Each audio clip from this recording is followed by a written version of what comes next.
Her brain took a while to register where she was. She noticed that the sun had risen fully and that its rays were dancing on the plane's nose. She looked at the man beside her. They were so close, and she suddenly realized that her legs were tightly pressed against his. Separated only by clothing, she could feel the warmth of his body and his strong leg muscles. Her body was also in his arms. His arms were spread wide, and they were rock hard. Her body was surging with dangerous hormones. He seemed to know that the crisis had been resolved, so he relaxed a little. He raised his head, and she watched his Adam's apple moving up and down as he swallowed. "How did you know that they were firing again?" she asked. "Intuition." "How are your eyes?" "They're fine. I won't be blind." His voice was gentle as he got her back on track. "Concentrate on what you're doing. Don't be nervous." Rebecca thought for a while. "Where are we going now?" "Answer the radio." Someone was trying to reach them. She opened the communication and heard a familiar male voice. It was Jonathan. "HJ-1290. Have you found the target?" Rebecca only comprehended the gravity of the situation when she heard her father's voice. "Dad!" Jonathan breathed a heavy sigh of relief when he heard Rebecca's voice. "Are you okay?" Rebecca glanced at Kyle. "I'm fine. I'm in a fighter jet, but the pilot who saved me has been injured. He needs urgent medical attention. It's his eyes." The radio crackled, and Rebecca strained her ears to hear Jonathan's reply. "I'm patching some coordinates through to you now. I'll alert the medical center to be ready to receive a patient." Rebecca punched in the location as soon as Jonathan had sent it, and then she activated autopilot.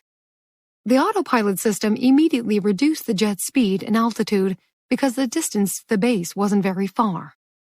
A few minutes later, Rebecca's jet rendezvoused with Jonathan's and the 4 other fighter jets flying in a V formation. The 6 jets shot across the sky, leaving long streaks of contrails in the air. Rebecca felt a surge of excitement when she heard the roar of the jet planes. The first time she had flown a plane had been just as exhilarating. She thought back to the time when she had co-piloted the civilian plane with Kyle when they had both been kids. They had gotten into tremendous trouble and received severe punishments for their antics, but Rebecca had always thought it was worth it.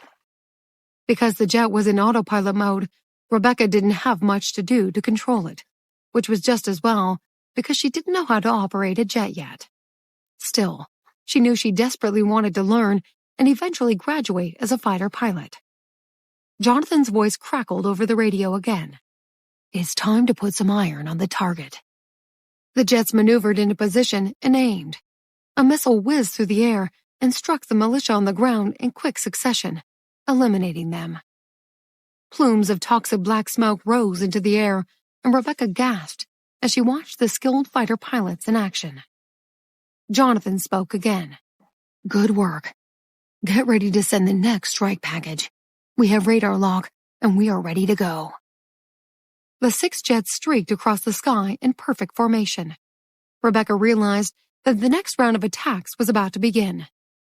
"Dad, are we going to clear them out?" Jonathan's jaw tightened. "Yeah, be ready for my instruction." Rebecca activated the missile launcher and hovered her finger over the button, waiting for Jonathan's order. "Fire." She pressed the button to deploy the missile. A mechanical sound came from underneath the plane as it released the missile, and she watched the heat sensor on the small screen track its progress. Within seconds, an alarm sounded to confirm that the target had been hit. Another ball of fire and smoke billowed into the blue sky. Rebecca couldn't contain the thrill she felt when she released the missile. The feeling was almost indescribable. She turned to look at Kyle and saw that his condition had deteriorated. She reached out to take his pulse and noticed that he still had his hand on the back of hers. Twisting his wrist slightly, she felt the faint rhythm of blood pumping through his veins. Her eyes widened as she completed counting each beat. She pressed the communication button to speak to Jonathan. "The pilot who saved me is getting worse. We're running out of time." Jonathan's voice sounded on the radio. "Okay, Foxtrot Delta 92 will accompany you to the base. We'll meet up with you there later. A fighter jet left the formation and escorted Rebecca's plane back to the base. Jonathan had made a deal with the local government to suppress the militia uprising, so he and the remaining 3 jets circled back. Fangs out, boys. Let's hit them with a high drag this time. The jets dropped to a lower altitude and released their bombs. Rebecca sped across the sky at 30,000 feet above sea level. She was in her element, but was worried about how they would land as they approached the base. She nudged Kyle, who had been slipping in and out of consciousness, but he didn't respond. Rebecca felt her anxiety soar, and she took a deep breath. She strategically placed her hand on his neck. It was a skill Helga had taught her, and it activated a specific nerve. Kyle groaned as he came to, but he couldn't open his swollen eyes. Where are we? His voice was strained, and he spoke slowly. Rebecca breathed a sigh of relief. We're approaching the base. I don't know how to land. Kyle's brows drew together, and he forced himself to focus. Okay, I'll tell you what to do. Need to know our speed and altitude, and we'll have to disengage the autopilot soon. Rebecca kept her eyes on the screen and read the values out loud. Kyle grabbed the yoke and pulled it while Rebecca continued to give him their coordinates and other vital information. We're approaching the runway, she informed him. Kyle pulled the yoke again to bring the nose of the plane to the 1-degree nose-down approach altitude before slowly pulling it back up to the 3 degrees nose-up fared altitude. Activate the landing gear.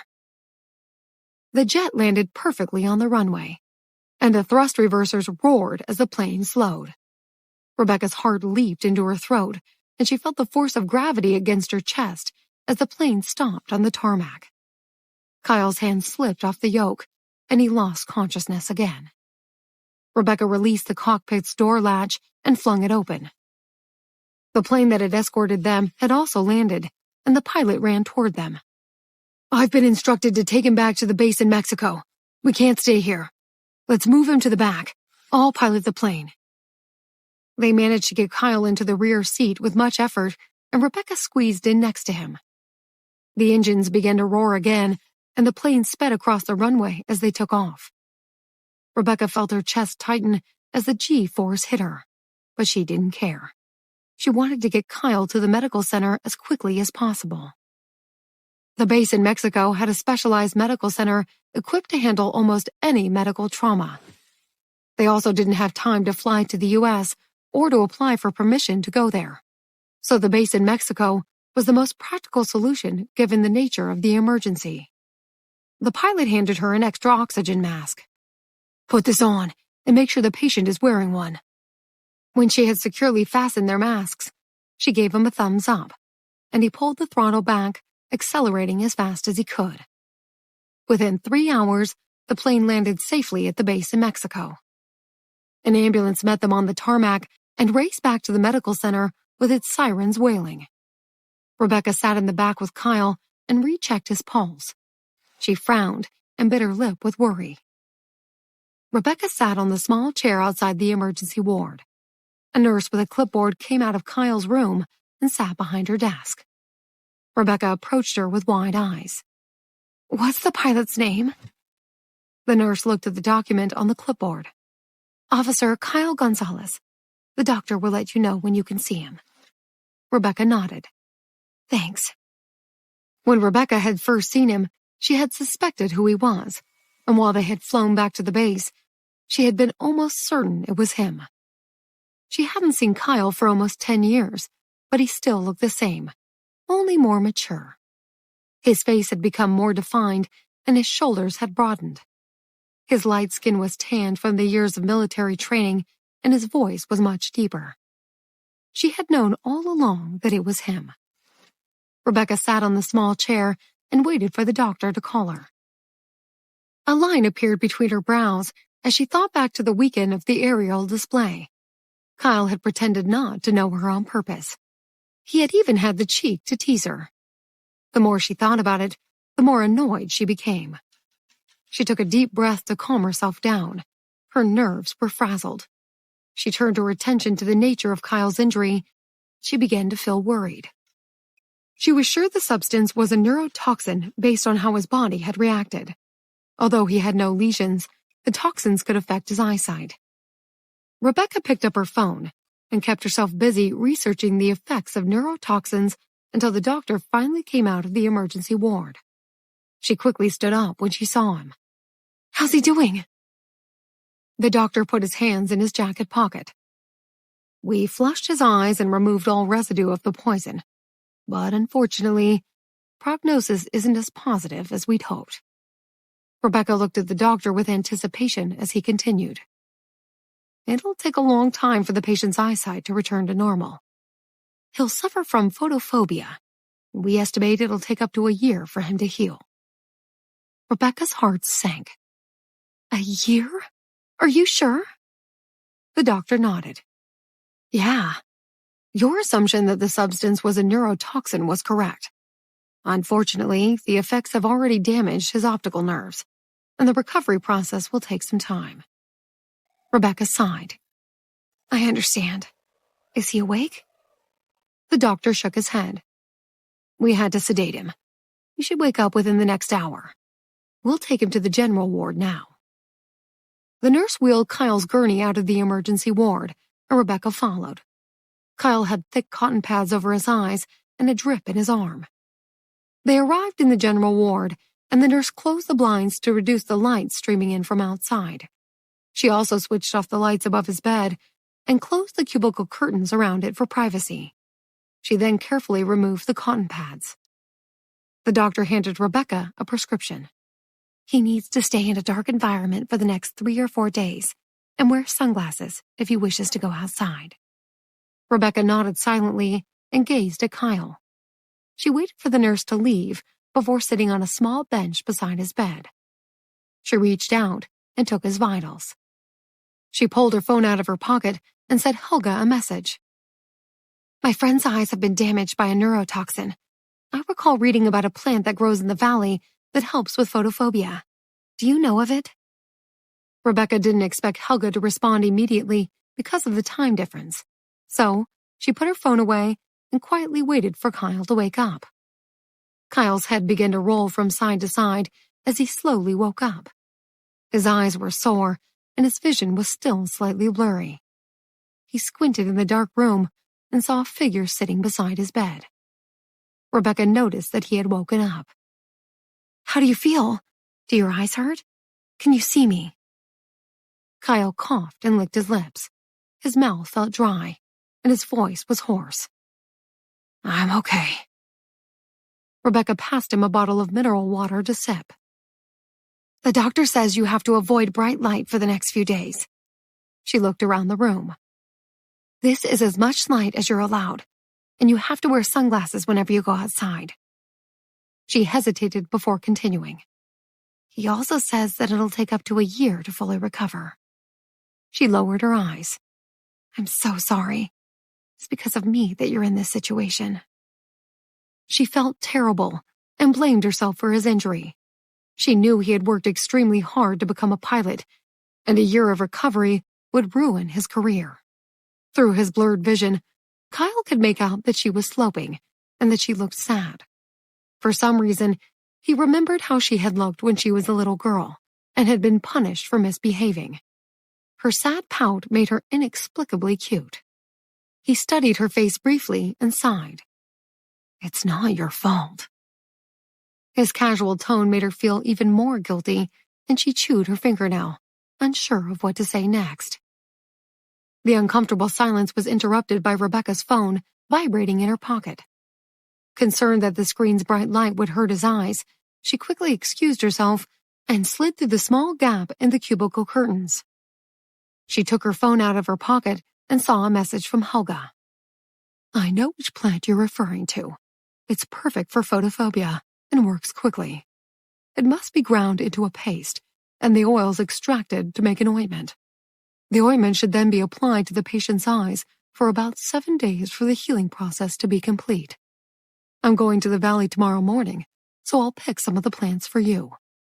Where are you now?" Rebecca squeaked with happiness and immediately phoned Helga. "Thank you so much for your message. I'm in Mexico, at the military base." The line was terrible, and Helga's voice was soft. "You're in luck. Steve is leaving for Mexico tomorrow afternoon. I'll make up a parcel and send it with him." Rebecca breathed a sigh of relief. "That's great. Thank you. You're a lifesaver." Helga chuckled. "Yeah, it's my job, and it'll be yours one day too." Rebecca smiled and greeted Helga before hanging up. Rebecca's footsteps were light as she hurried back to Kyle's bedside. "I found a way to treat your eyes." Kyle squinted at her, curious to hear her idea. "What is it?" She sat down and grinned. "It's a natural remedy that should cure your photophobia in a week." He raised his eyebrows. "In a week?" Her grin widened. "Yes, sir." Kyle cocked his head to the side. He wondered if she still hadn't recognized him. She had just called him Sir, so she obviously didn't know who he was. He felt it strange, unless she was teasing him. "Sir?" he asked. He remembered that he had teased her earlier, and he wondered if she was getting back at him. Rebecca blinked and looked at him with large, innocent eyes. "Yeah, you're my senior, aren't you? Is that not the appropriate word to use?" Kyle shook his head in disbelief. After everything that had happened that day, Rebecca seemed to think it was a good idea to make silly jokes at his expense. He propped himself up against a pillow and looked at her with a playful smile. "Okay, yeah, you can call me Sir if you like." Rebecca was stunned at his audacity to pull rank on her. She pouted. "How are you feeling, sir?" Before he had a chance to answer, she pouted again. "Sir, if Sir will be so kind as to tell me Sir's surname, please, I may address Sir better." Kyle glared at her with a stony expression. "It's Gonzalez." She tried her best not to smile. "Okay, Sir Gonzalez, I hope you're feeling better." The corners of his mouth turned up, and he leaned over to pat her on the arm. "I'm fine, young miss. Thank you for asking."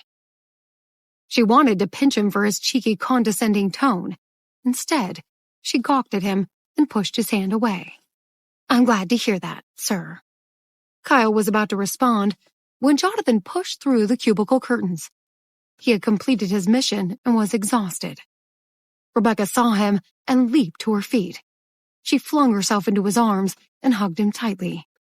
Suddenly, the trauma she had experienced in the last 24 hours came flooding back, and she couldn't hold back her emotions any longer.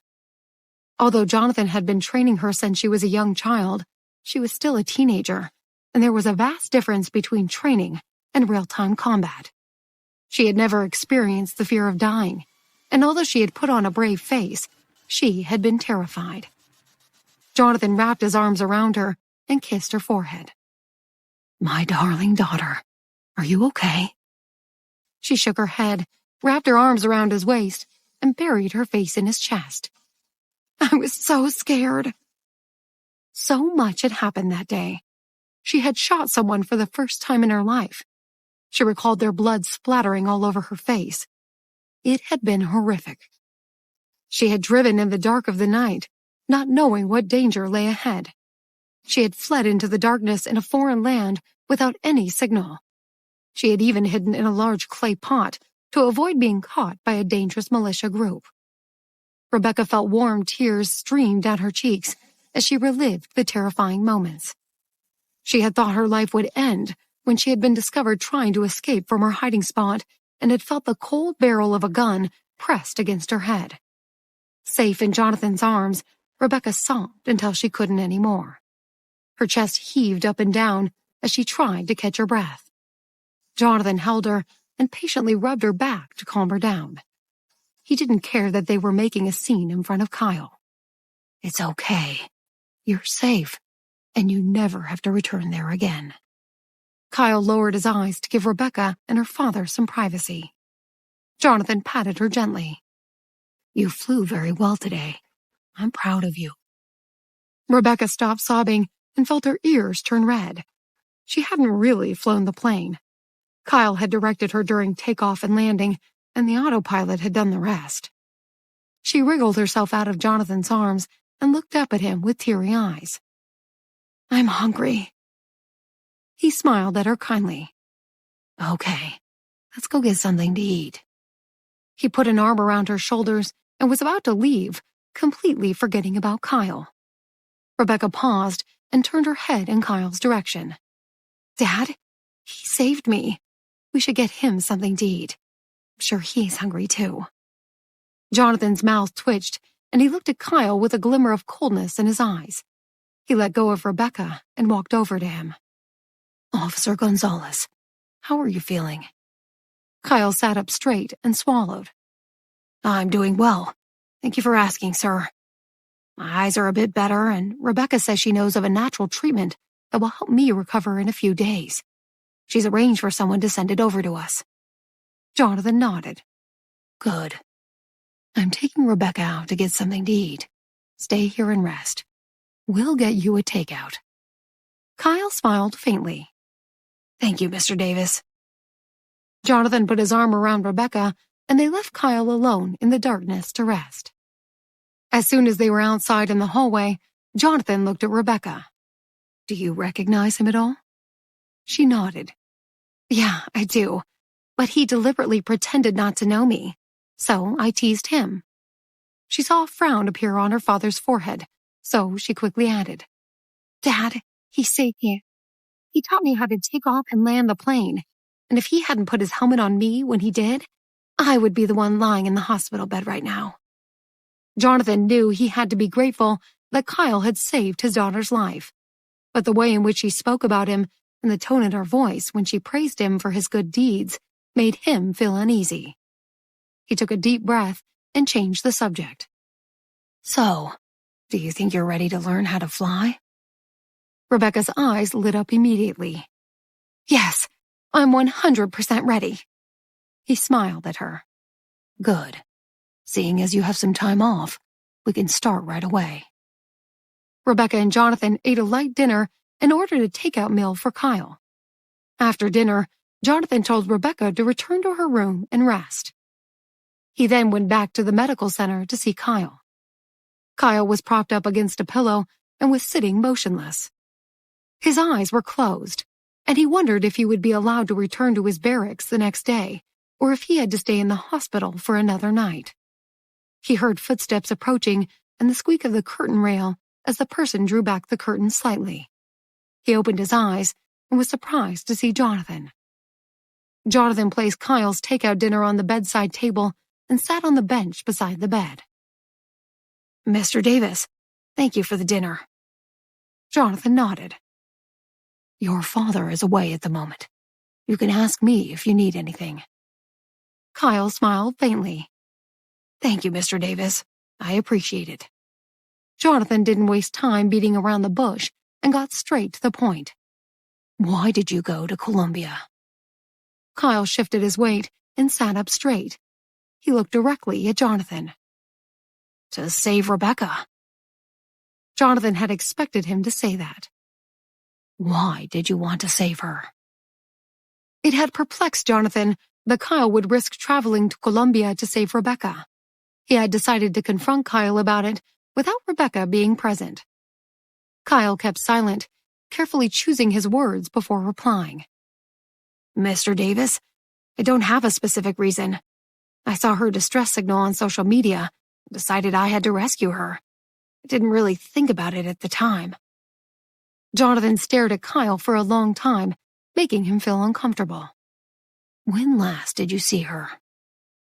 Kyle had nothing to hide, so he answered frankly. "I saw her when we were doing a training drill at the Air Force Academy." Jonathan remained still for a while, and then leaned closer to Kyle. "Rebecca is my daughter. She is still young and impressionable. I want you to understand something and heed my warning. I'll not allow anyone to hurt her." Kyle swallowed but looked directly into Jonathan's eyes. "Yes, I understand you, Mr. Davis." He knew about Jonathan's reputation and he knew he had to tread lightly, especially when it came to Rebecca. Jonathan patted Kyle's arm and stood up slowly. Good. Steve arrived at the base in Mexico late the following evening, and Rebecca rushed over to meet him. He was carrying a large bag containing medicinal plants and extraction equipment. Rebecca hurriedly set up the equipment in her room and began to extract the essential oils from the plants. She had performed extractions so many times that she had become very proficient. Within a few hours, Rebecca had successfully produced an ointment that was ready to treat Kyle. Kyle had been moved into a private room where it was easier to control the lighting. The curtains were closed and the room was tranquil. He was lying on the bed with his eyes closed when he heard a soft knock on the door. He sat up. Just a moment. He quickly put on a clean vest and opened the door. Rebecca squinted until her eyes grew accustomed to the dim light. She looked around and saw Kyle standing next to the bed. He was wearing loose camouflage pants and a tight vest. His arms and shoulders were exposed, revealing his taut muscles. The outline of his sculpted torso contrasted with the baggy shape of his pants, and she saw his washboard abs and muscular arms. She pursed her lips and looked up at him. Did I interrupt you? He brushed past her, closed the door, and then walked back to the bed. His movements were languid, and she saw his muscles move under his skin. He had a perfect posture. Unlike the lazy young men who sat and played video games all day with their backs hunched over their game controllers. Kyle had been in the military for many years and was in top physical shape. He was tall and walked with ease. He smiled at her. No, I just quickly had to put some clothes on. I was naked when you knocked. Rebecca kept quiet, but she secretly scowled at his nonchalant attitude. He was teasing her again. She put her small box of medical equipment on the bedside table. Okay, sir, it's time to start your treatments. She looked into his eyes and gave him a cheeky grin. He leaned against the edge of the bed while Rebecca stood beside the bedside table and unpacked her box. Their eyes were almost parallel, and he stood with his long legs spread out. He held her gaze and studied her face. When did you learn to do alternative medicine? Rebecca's playful expression had changed, and she looked serious. I'm still in training. My mentor helped me determine the appropriate treatment and has guided me through the process. She paused as she organized her equipment. You're my first patient, but I know what I'm doing. Don't worry, you're in good hands. She emphasized the words first and good. Kyle didn't seem to care. He reached out and pinched her arm. She gasped in surprise and was about to protest when he leaned forward and lifted her off her feet. After a few seconds, he put her back down and chuckled. Yeah, you've become much heavier. At least I haven't pumped iron for nothing. He knew she had pretended not to recognize him the day before. He decided that if she wanted to play games with him, he would play even harder. He lay down on the bed and closed his eyes. Okay, little miss, give me your best service. Rebecca gritted her teeth and glared at him. Kyle's attitude annoyed her, but she also found it amusing. She took a soft facial tissue and carefully wiped his face. She hadn't even considered the difference between men's and women's skin until she ran her finger across his face and felt the roughness of his cheeks. He had recently shaved, but his skin was coarse and had an uneven texture. She could feel him clench his solid and chiseled jaw as she wiped down toward his neck. His unruly eyebrows wiggled each time she lifted the facial tissue, and his mouth twitched slightly. She threw the tissue into the trash can and handed him another. Here, wipe your face again while I prepare the medicine. And wipe nicely. Kyle's lips curved into a half smile, and he closed his eyes and wiped his face with rough movements. He opened his eyes again and watched Rebecca concentrate as she prepared the ointment. Her light complexion seemed to glow in the dim light, and he gazed at her delicate features. Her thick eyelashes fluttered like black butterfly wings as she looked down and bit her bottom lip. Her beauty enchanted him. He had thought her to be the most exquisite-looking girl ever since he had met her in kindergarten. He thought about how she told him to wipe his face, and he chuckled softly. She was like a cheeky little fox. Rebecca had finally prepared everything, and she turned to face him. She looked serious, and the hint of playfulness in her eyes had disappeared. "I'm ready. You need to close your eyes, and it will take about a half an hour for the ointment to absorb into your eyelids. I'll also rub the ointment around your eyes and massage it into your neck and spine. The ointment should activate the nerve endings and assist with healing the damaged cells. You mustn't open your eyes at any stage during the procedure." He inched closer and gazed at her. "Why aren't you calling me sir anymore?" Her expression closed up, and he wasn't sure if she was speaking the truth. "Because my father says I shouldn't respect immature boys who tease me." Kyle opened his mouth to protest, but she stopped him. "Quiet now, Officer Gonzalez. Lay back and close your eyes." He closed his eyes and felt something cold cover them. He then felt Rebecca's soft fingers press gently against his eye sockets. His Adam's apple bobbed in his throat as her gentle touch stirred him. Rebecca didn't know what he was thinking or how she was affecting him. She took her role very seriously and focused intently on the task. She placed a cotton ball over each eye and rubbed the ointment around his eyes and temples. Then, she carefully massaged the ointment into his forehead. Kyle tried to steady his breath, but the subtle scent of Rebecca's fragrance made his nose twitch. "Please keep still." She leaned closer and rubbed the ointment on his neck, gently massaging his skin in small circular motions with her fingertips. She moved her hands up and down his neck and then returned to his face. She repeated the process with more ointment and hummed softly. Kyle felt as if his body were on fire. He tried to relax, but being so close to her made him jerk his legs. Rebecca reprimanded him. "Officer Gonzalez, you mustn't move at all." He took another deep breath and exhaled slowly. She spoke in a soft, calming voice. "Do you feel any discomfort, such as stinging or burning sensation on your skin?" Kyle wanted to say that she made him uncomfortable by rousing his desires. Instead, he grunted. Rebecca smiled. "Good. There was the possibility of experiencing those sensations as a side effect, so I'm pleased you haven't felt anything like that." She looked at the alarm clock she had brought to time the treatment process. "I'm going to remove the cotton pads. Please keep your eyes closed and roll onto your stomach." She peeled the cotton pads off his eyes and rubbed the loose strands away. Then, she put her hands on his shoulders and helped him roll over. She felt his taut muscles flex and extend as his body changed positions. His shoulders tense, and he exhaled slowly again. Rebecca lifted his vest to rub the ointment along his spine. Her nimble fingers pressed gently between each vertebrae as she massaged the medicine deep into his muscles. Kyle wanted to groan with pleasure, and his chest heaved up and down. He thought back to the previous day and how he had trusted her with his life, instructing her how to take off and land a fighter jet.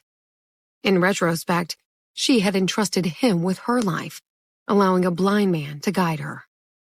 Now, he had to place his trust in her again. If her treatment didn't work, his career as a fighter pilot would be ruined. His mind wandered, and he almost lost all sense of time and space when her gentle voice pulled him out of the void. "Are you okay?" He nodded. "Yeah, feels good." Rebecca couldn't stop herself from blushing. She was grateful that he couldn't see her. She slowly moved her hands up his spine and spread her fingers outward as she reached his ribcage. Kyle gulped and took another deep breath. She poured more ointment on her hands and rubbed them vigorously before she started to massage the back of his neck. Her fingers were gentle but firm, and he felt the tension he had been carrying around with him slowly begin to ease. "You're very tense. I'll massage with more pressure to remove the knots and promote blood circulation to your muscles." Kyle grunted again, unable to articulate himself any further.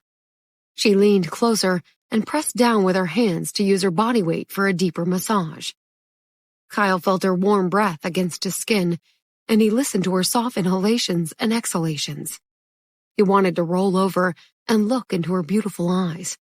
He fantasized about touching her delicate face and kissing her soft pink lips. He clenched his jaw to stop his wild thoughts. Rebecca felt his muscles tense up beneath her fingers. Relax. It's no good if you're so tense. She moved her hands up his neck and rubbed the bottom of his jaw. Okay, you can roll over again. Just remember to keep your eyes closed. She gently guided him until he was lying flat on his back again. Then, she carefully poured a few more drops of ointment directly onto his forehead and slowly rubbed it into his skin. In his dark world, Kyle was sure he could hear his blood rush through his veins as his desire intensified. He told himself to stop. Rebecca was still a teenager, just barely out of high school. He was already a man with a dirty imagination and unhinged lust. His thoughts ran wild, and he tried to think about something else. Fortunately, Rebecca had reached the end of the treatment. She straightened her body and stretched her fingers. She then lifted his wrist and took his pulse. She frowned. Your heart rate is a bit fast. Kyle rubbed his sweaty palms against the sheets. Rebecca began to tidy up. Just lie still and take long, deep breaths. She looked at the alarm clock. Right. Officer Gonzalez, you can open your eyes now. Your vision might be slightly blurred, but it will eventually return. Just be sure to keep the lights dim. Kyle slowly opened his eyes and saw her blurry figure. He squinted as he gradually focused on her. Can I ask you something? Rebecca looked at him in surprise. Yeah. He cleared his throat. Who else would you call sir? Rebecca didn't know why it bothered him so much. She thought carefully before she answered. It depends on the person. I suppose if he's much older than me, we're at a position of authority. Kyle pinched the space between his eyebrows. I don't think you should be calling other people sir. Rebecca raised her eyebrows. Okay, fine. I won't call anyone else sir. Kyle's mouth twitched as he tried not to smile. He sat up. I'm feeling much better. I think I'm going to take a shower. He got out of bed and removed his shirt. Rebecca marveled at how strong and fit he was. He had huge muscles, and his skin was very tanned. She knew he had undressed in front of her on purpose. He turned around and glanced at her as he flexed his muscles. Embarrassed, she averted her eyes and calmly packed away her remedies. Kyle was surprised, expecting her to scold him or run out of the room, but she pretended as if nothing had happened. Although he still couldn't see properly, he was sure that she was blushing, and he smiled. He then went into the bathroom and closed the door behind him. Rebecca returned to her room at the base, put away her stuff, and sent a message to Fiona. I'm so upset. The man I'm treating is so despicable. She knew her friend was busy and would probably only reply much later. Still angry, she sent another text. But I won't let him get to me. The following day, she went for her usual morning run. It had become part of her normal routine several years ago. After running half a lap, she noticed someone behind her. She turned around and saw Kyle running toward her in his camouflage shirt and a pair of black sweatpants. He was sweating profusely, so she figured he must have been jogging for a while. She could see his muscles bulging underneath his shirt. He removed his sunglasses as he caught up to her. He nodded in greeting, but she stared straight ahead and continued jogging. They ran side by side in silence. Kyle found Rebecca's pace slow, and he relaxed as they pounded the pavement. She glanced at him occasionally, but said nothing. Finally, Kyle slowed down and looked at her. I'll take you flying in a fighter jet later, and maybe teach you a few things. She was defiant. My dad promised to teach me how to fly, so I don't need your help. That's good. I'll practice on my own then. See you in the clouds. He quickened his pace. She thought he was going to leave her behind, but he didn't, and he continued running a few feet ahead of her. She gritted her teeth and ran faster, but he wouldn't let her catch up. She knew he was teasing her, and it annoyed her.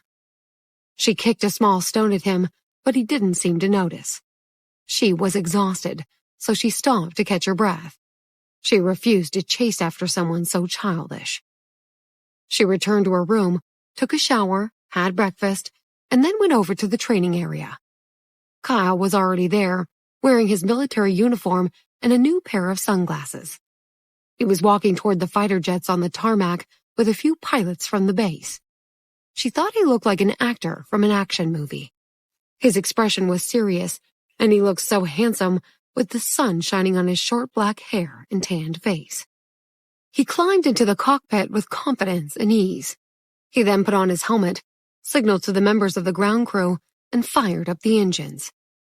The fighter jets sped along the runway, took flight, and disappeared into the clouds. Rebecca knew they were testing the aircraft's performance that day by simulating various flight scenarios, but she was surprised that they were letting him fly with his limited vision.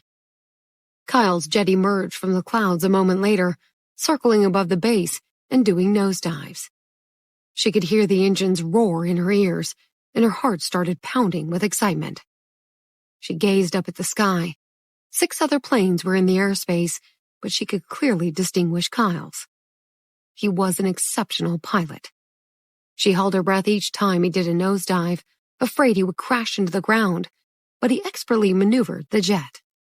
She recalled how he had put his hands on hers to help her fly the plane out of Colombia, and a shiver ran down her spine.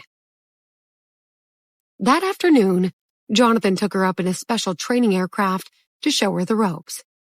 They sat side by side in the cockpit as he carefully explained to her what each instrument and button did. Then, they fired up the engines and flew off into the sky.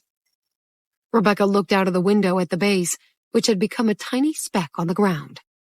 She was scared, but she reminded herself how much she wanted to become a pilot.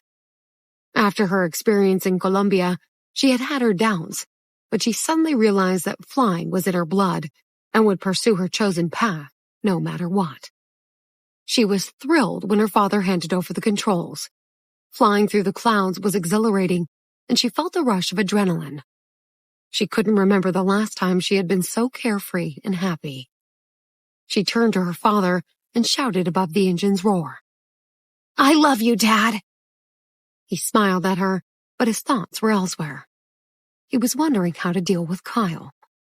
He was worried his impetuous daughter was falling for him, and he had to stop it before things got out of hand. For the next couple of days, Rebecca continued to treat Kyle. He was recovering much faster than she had expected. By the 4th day, his eyes had healed, and he was able to go out without his sunglasses. Jonathan took his daughter up on the plane whenever he had time, and he was pleased to see that she was a fast learner. He was careful not to put too much pressure on her. She was still a novice and incapable of dealing with unexpected situations. So, he stuck to the book and showed her the basics. One afternoon, Rebecca was in her room reading, and she heard a knock on the door. She opened it and saw Kyle standing there. "I'm going to teach you how to shoot blank missiles." She was stunned. "Shoot missiles? Why?" "You may know the basics of flying a plane, but I bet you don't know the first thing about missiles. I'm going to take you up and show you." "Is that even allowed?" He ignored her question. "We'll take a fighter jet, not the training aircraft. Come on, it'll be exciting." Rebecca was tempted, but she didn't want to break any rules. "I don't think they'll let us go up in a plane just to drop a few missiles. Fuel's expensive, and we need permission." He waved his hand dismissively. "Why are you so afraid of everything? You should trust me. I have everything under control." She shook her head. He looked her straight in the eye. "Just trust me. I want to repay you for all your help. Since your dad's giving you flying lessons, I thought this would be something we could do together." She finally gave in. She had asked her father about shooting missiles a few days ago, but he had told her that it was strictly forbidden and that she would have to wait a few more years before she could learn how to do that. Rebecca followed Kyle onto the tarmac where the fighter jets were parked. She looked around nervously. I'm suddenly getting a sense of déjà vu. Remember what happened when we were kids? What if someone finds out what we're doing? He smiled in a way that let her know he didn't feel one bit of remorse. So what? They punished us by making us do some exercises. Big deal. I'm not afraid of anyone. She knew he was bad news, but that only made him more attractive. She was prone to breaking the rules. She couldn't resist the temptation. Okay, as long as you promise that we won't get caught. He nodded. I have a license, so I have access to any plane I want. We'll go somewhere we can safely shoot the missiles. They climbed into the cockpit, and Kyle helped Rebecca with her seatbelt. We'll be using blank missiles for practice, so you don't need to worry about blowing anything up. She nodded, trying to convince herself that they weren't doing anything wrong. She looked around, thrilled to finally be inside a fighter jet. Do we both need to sit in the front? What about the back? He laughed. I can't control the plane if I'm sitting in the back, can I? I want you to sit in the front with me so you can see what's going on. I know it's a bit cramped, but you'll get used to it. He sounded so sure of himself that she didn't think there was any point in arguing with him. He pointed to the multifunction touch display. Do you know how this works? She shook her head. He spent the next hour explaining everything to her. Rebecca was thrilled. He was an excellent instructor, and she felt confident that, with his encouragement and support, she could eventually learn to fly a fighter jet.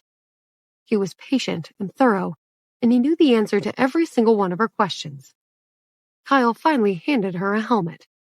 Okay, I think you're ready. Put this on, and then I want you to fire up the engine. Remember what I showed you. She did as she was told, and soon they were taxiing on the runway. Seconds later, the jet took off, and they soared off into the sky. Kyle selected their target destination on the touch display. We can practice shooting missiles there. They were headed to a large, empty desert where there was no one around. Once they arrived, Kyle instructed her to circle a few times, and then he showed her how to target a specific location and release the missiles. She was so excited the first time she shot a missile that she almost lost control of the jet. Careful, Kyle warned her. Stay alert and don't get distracted. Your life depends on it. How did I do? He tapped on the screen and checked her time and aim. Not bad, but I think you need to get closer to your target next time. Let's try again. They continued the exercise. Rebecca had never had so much fun. Below them, a 4x4 stopped in the sand, and a man climbed out and looked up at the sky through his binoculars. He frowned when he recognized the fighter jet from the military base. He then contacted the ground crew. This is Alan, reporting from the Chihuahuan Desert. I'm located 25 miles northwest of the base, and I just saw one of your HU series fighter jets circling above and shooting blank missiles. Does the pilot have permission for the exercise? He gave them his exact coordinates, and then he waited for them to confirm the pilot's identity. Rebecca, who had successfully fired 6 missiles by the time Alan saw them, was feeling extremely proud of herself. She was preparing to fire off another when they heard the angry voices of ground personnel on the radio, ordering them to return to the base immediately. She turned to Kyle with a panicked expression. He met her gaze and shrugged helplessly. They landed on the runway a quarter of an hour later, and they quickly climbed out of the cockpit. An engineer ran over to them and told them to wait by the aircraft until someone arrived. Finally, a 4x4 drove up, and they saw the familiar figure of Alan get out. Rebecca groaned, remembering the grueling exercises he had made them do as punishment for flying a plane without permission. It had been many years ago, but she still recalled running around the base carrying sandbags with Kyle. Alan glared at them. Here we go again. I guess you haven't learned your lesson from last time. Missile training is strictly prohibited in this area. You should know that." His tone sent shivers down Rebecca's spine. She hadn't seen him in years, but she could never forget that voice. "I was in the desert exploring a potential location for a new airbase when I noticed your jet circling above me," he explained. "I called the ground crew, and they confirmed that it had been taken without permission." He took out a map of his 4x4's glove compartment and then showed it to them. "Your punishment will be carrying a 15-pound sandbag each to the location and back. You can't use any means of transportation, nor can you enlist anyone's help. I suggest you take some provisions with you. You'll be gone for a few days." Rebecca's eyes widened as she examined the map. "We're going to walk through the desert? This is so unfair." Alan silenced her with his glare. "You should have thought of that before doing something so reckless. Don't worry, the desert's safe, and the weather's perfect this time of year. It'll be torture. But that's what you get for breaking the rules. Take some blankets and warm clothes. It gets cold at night." Rebecca was mortified. "How can we carry food, water, clothes, blankets, and sandbags for 50 miles and back? That's insane." "It's 40 miles to be exact," Alan replied mildly. "You'll survive, but you won't move very fast." Kyle tried to come to her rescue. "Sir, this was all my fault. I convinced her to go with me in the fighter jet, and I was the one firing missiles. She's innocent. I'll cross the desert on my own, and I'll even pay for the fuel and blank missiles I used." Alan laughed. "How gullible do you think I am? She's just as guilty as you are. No one forced her to get into that jet. She'll take her punishment. I believe in equal rights for women. Now stop arguing, or else I'll double the number of miles you'll have to walk." Kyle turned red with anger after hearing that, and he confronted the instructor. The atmosphere suddenly became very tense. Rebecca pulled on Kyle's arm. "It's okay. We'll be fine. Just think of it as a long excursion." She knew that rules were rules, and there was no way out of their punishment. She cursed herself for getting into such a situation, and she vowed never to listen to Kyle again. She just hoped her father wouldn't be too upset when he found out. Kyle furrowed his eyebrows. "Okay, I guess we have no choice." He then hugged her. "Sorry for getting you into this mess. I'll make it up to you somehow." She smiled. "I was partly to blame. Besides, shooting missiles was so cool. I can't wait to—" She suddenly stopped mid-sentence when she saw Alan's face. They returned to their rooms to gather their things. They then went to the cafeteria to get enough water and food to last them for a few days. After picking up their sandbags at the training base, they were ready to go. It was much harder than Rebecca expected, and after only half a mile, she threw her backpack and sandbag on the ground. Kyle picked up her sandbag. "Let's keep moving. I'll carry your sandbag." She looked at him gratefully, marveling at his strength. "Are you sure? It's going to be quite heavy." He waved his hand dismissively. "I work out. I'm used to carrying weights." They walked side by side until they reached the edge of the desert. Rebecca stopped and looked off into the distance. "Isn't this exciting? Nothing but sand and sky as far as the eye can see. I've never done anything like this before." Kyle laughed bitterly. "Let's see how you feel by tomorrow. You'll be begging to go back. I promise you." She watched him in admiration as he walked ahead of her. He was very tall, with broad shoulders and muscles bulging underneath his shirt. She noticed that he had a nice, healthy tan from training outside on the base. The sun beat down on them mercilessly. It was 4 in the afternoon, and the air was incredibly hot and dry. Rebecca noticed that Kyle was sweating profusely, and his breathing had become labored. She took off her bandana and wiped his face with it. His heart skipped a beat as she leaned close to him, and he felt a strong attraction toward her. He believed he would go to the ends of the earth for her. "If you get tired, just let me know. I can carry you," he offered. Rebecca thought Kyle was joking, so she decided to test him. She batted her eyelashes. I'm tired now, so you can carry me on piggyback. He laughed and knelt on the sand. She climbed onto his back ceremoniously. With the 2 sandbags, the backpacks, and Rebecca, he was carrying close to 160 pounds. She thought his strength and determination were admirable. He walked steadily through the sand without stumbling even once. She rested her chin on his shoulder. We don't need to continue this game if you can't cope. It's okay.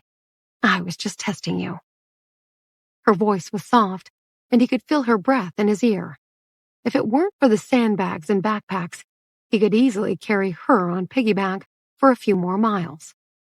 He pressed on. Don't worry. I'll tell you when I'm tired. She wiped the sweat off his face again.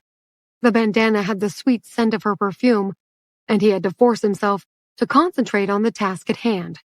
He knew she was too young for him, so he had to be careful. They were silent for a while. Rebecca was curious to see how long he could carry her for, and she was surprised that he was steady on his feet even after walking a mile. You're remarkably strong, you know that? I'm impressed. He finally put her down.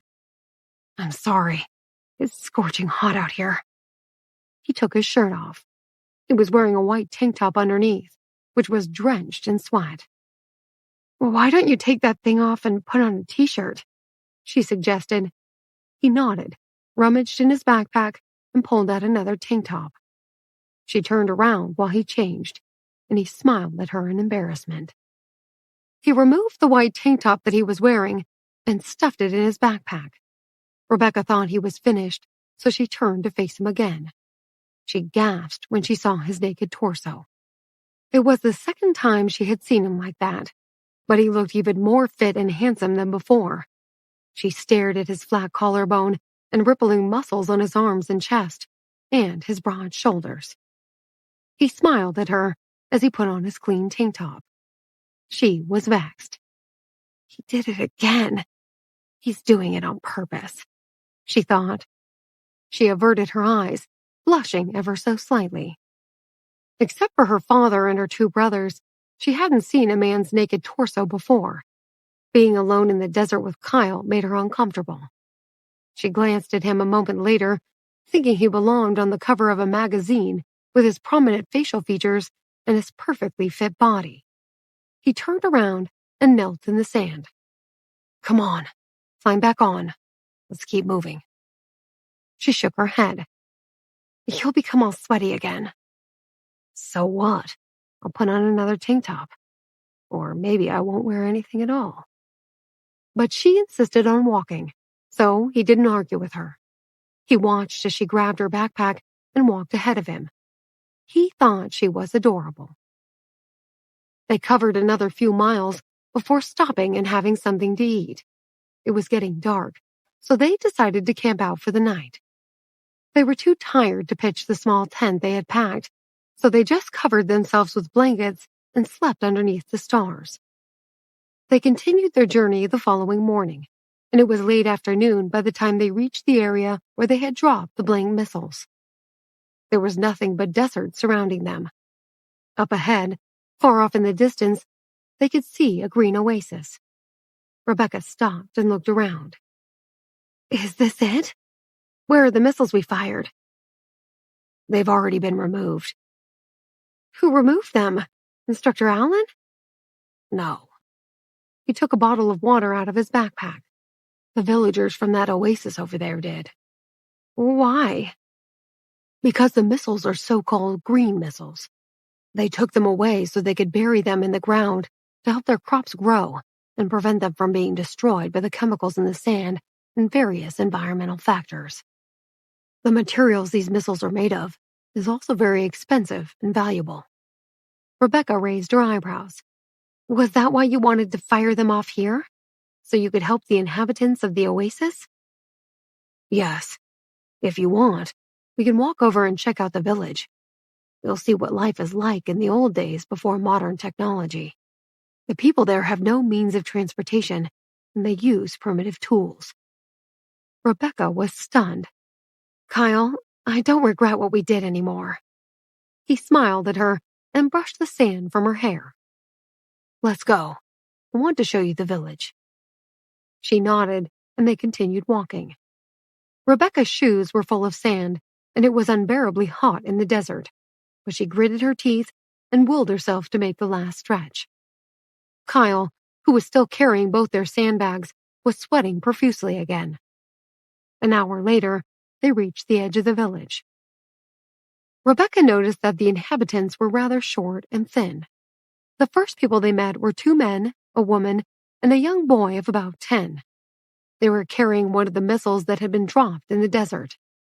The 4 villagers stopped in their tracks when they saw them. One of them recognized Kyle, and he nodded to him in greeting. Hello, sir. Thank you for the missiles. Kyle smiled. No problem. I know how useful they are to you. Yes. We were very happy to find them in the desert yesterday. They'll help our crops grow. He spoke a strange Spanish dialect that Rebecca didn't understand, so Kyle translated for her. She looked at the young boy, and she asked Kyle why there weren't any other boys to help carry the missiles. The woman understood her question. All the young, able-bodied people have left the village to seek work elsewhere. There are no opportunities here. My older son has also left. I would have gone with him, but my mother's very old and ill, so she can't be moved. Besides, this is our home. We grow what we can and live off the land. She spoke English very well. Rebecca nodded. She figured their people had been living there for generations and had no other skills. The woman then explained that the desert was slowly devouring the oasis because of climate change, and it was getting more difficult to survive. But these green missiles will help us grow more crops so we can feed our children. Rebecca exchanged glances with Kyle. She really admired him for his act of kindness. Just as he was about to show her around the rest of the village, the woman cried out in pain. One of the men asked her what was wrong. The woman pointed to her shoulder. It's killing me again. I'm a healer. I can take a look at it if you want, Rebecca offered.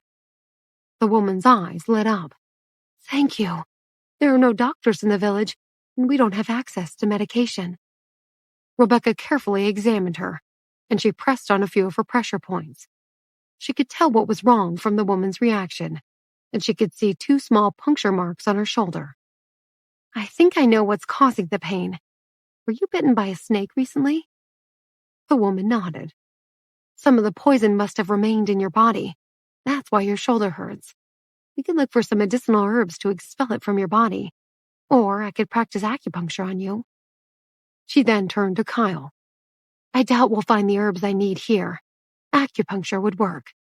My needles are in my backpack, but I didn't bring any disinfectant. Kyle took out a lighter from his pocket. We can use fire. She was surprised. How come you have a lighter? Do you smoke? He shrugged. Occasionally. She took out her needles and disinfected them with the lighter. The villagers watched her with intense curiosity. Kyle explained what Rebecca was doing so they wouldn't be afraid. He told them that she had even cured him when his eyes had been damaged by a neurotoxin. After Rebecca finished disinfecting her needles, she told the woman to sit on the ground, and she began to perform the acupuncture. The sun was setting, and it cast a red and orange hue across the desert. Rebecca squatted next to the woman. Kyle thought she looked beautiful as the evening sun cast shadows across her face. Her golden hair had been tied up in a bun, and a few stray strands framed her lovely face. She focused on her work and didn't once look up. He watched her intently as she pressed the woman's acupuncture points with her needles. The young boy stared at her nervously, hoping the exercise would work. After she was finished, Rebecca disinfected the needles again and put them back in her backpack. It was getting dark. How do you feel? Can you move your shoulder? The latter got up, and she slowly rotated her shoulder. She smiled at Rebecca, indicating that she felt a lot better. I think you healed it. Thanks so much. The 2 men and the boy looked at Rebecca with amazement and gratitude. They then bowed to her as if she were some sort of deity who had magically appeared out of nowhere. Rebecca had never witnessed such a gesture of appreciation. She stared in wide-eyed astonishment as the 4 villagers bowed to her in awe. "It's nothing, really. You don't have to do this. I'm just an ordinary healer." But the woman, 2 men, and the young boy looked at her as if she were some miracle sent by the gods. Kyle whispered in her ear, "This is their custom. Just accept it graciously, or you'll risk insulting them." She nodded to them, acknowledging their respect. She then turned to the woman. "1 acupuncture treatment won't be enough. You'll need about 7 more to fully recover. Maybe I'll return to the village soon." The woman agreed, and she invited them to spend the night in one of their huts. But Kyle and Rebecca had already planned to sleep on top of a sand dune in the desert, so they parted ways with the group. The sun had already dipped below the horizon, and it was getting dark. By the time they reached their destination for the night, the stars were out. Kyle pitched the small tent he had been carrying in his backpack. He opened the tent for Rebecca. "Go and get some sleep. You must be exhausted." She climbed inside the tent and removed her shoes. She was relieved to be lying down finally. Her legs were sore and her back ached. After relaxing for a while, she peeked out of the tent. Kyle was sitting on top of the sand dune, looking up the stars and playing with his lighter. The flame flickered and lit up his face. He stopped when he noticed Rebecca crawling out of the tent. "I thought you were sleeping." She shook her head as she sat down next to him in the sand. "I'm not that tired. Can you play that song on the leaf for me again?" He laughed. "Ah, so you knew that it was me." She nodded. He took a leaf out of his bag and started blowing on it. She thought he was quite talented. As she listened to the harmonious tune drift across the quiet desert, she lay down, feeling relaxed and at peace. She marveled at the number of stars in the sky. They seemed close enough to reach out and grab. She stretched her hand out, grasping at the air. "How far away do you think the stars are?" Kyle stopped blowing on the leaf, and then he looked at her. "Billions of light years away." "I hope we see a falling star tonight." Kyle could just make out her silhouette in the sand. He watched as she pretended to pluck a star from the sky. She reminded him of an innocent child. He suddenly felt at peace then. It was something he hadn't experienced in a long time, and he wished the night would never end. Jonathan had just returned from a 2-day business trip in another part of Mexico.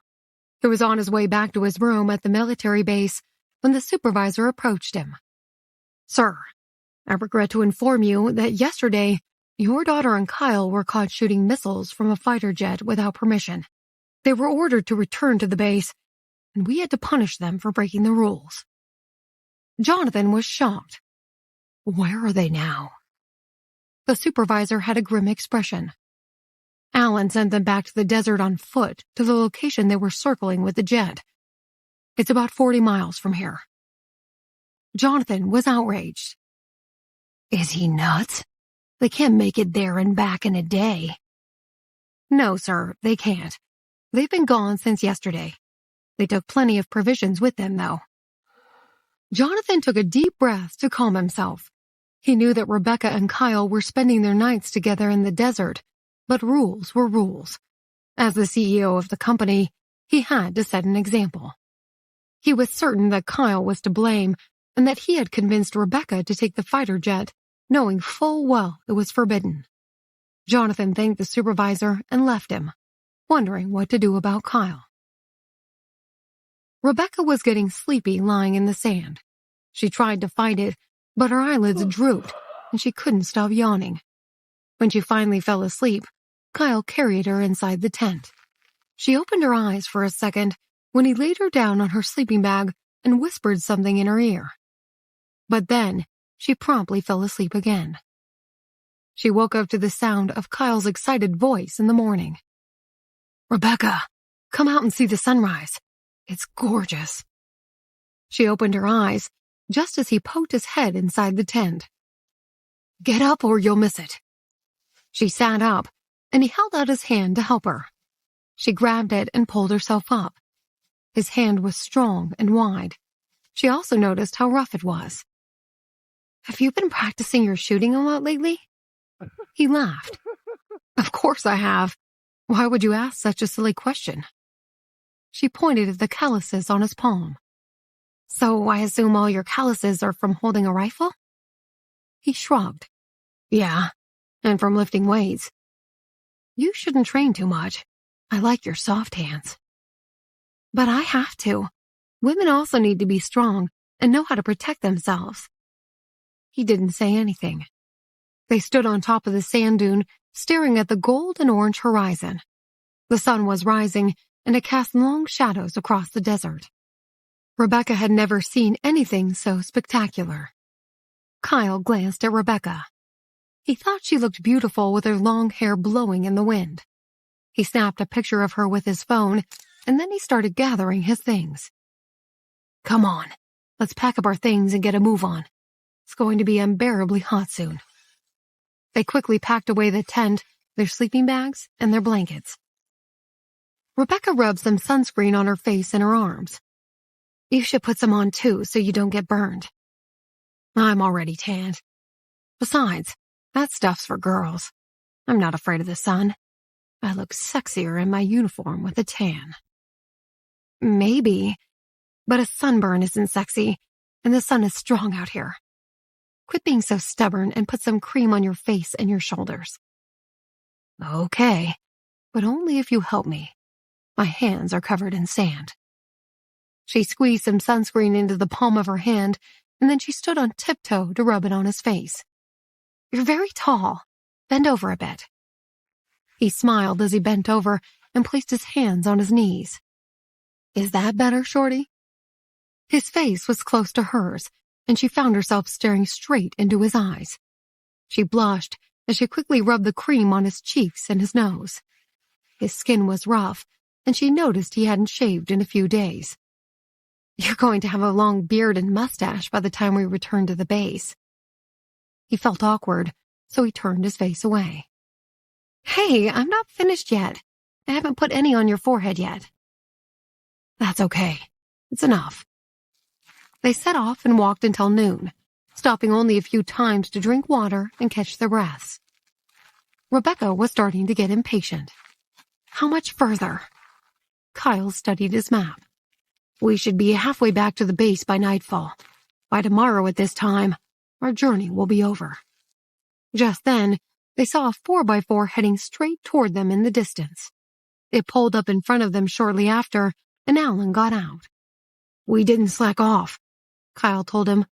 "We went all the way to the location, and we're just on our way back." Alan frowned. "I'm not here to check up on you. There's an emergency. Put your gear in the back of the 4x4 and hop in." Kyle looked worried. "What happened?" "I'll tell you on the way back. Just hurry up. We have no time to lose." They jumped in the 4x4 and sped off across the desert. On the way back to the base, Alan explained to Kyle and Rebecca that rebel militia from Guatemala had invaded Mexico's southern border and that the Mexican government had asked for reinforcements to fight them. "We're sending our fighter jets and pilots. Kyle, you're going with them." Kyle's expression was grim. "All right. When do we leave?" "Tonight. You should get some rest. As soon as we get back to the base, you'll need to pack your things and help us gather all the supplies. I'm going too." Rebecca was excited. "Sir, what about me? Can I go?" Alan frowned. "You're not a fighter pilot.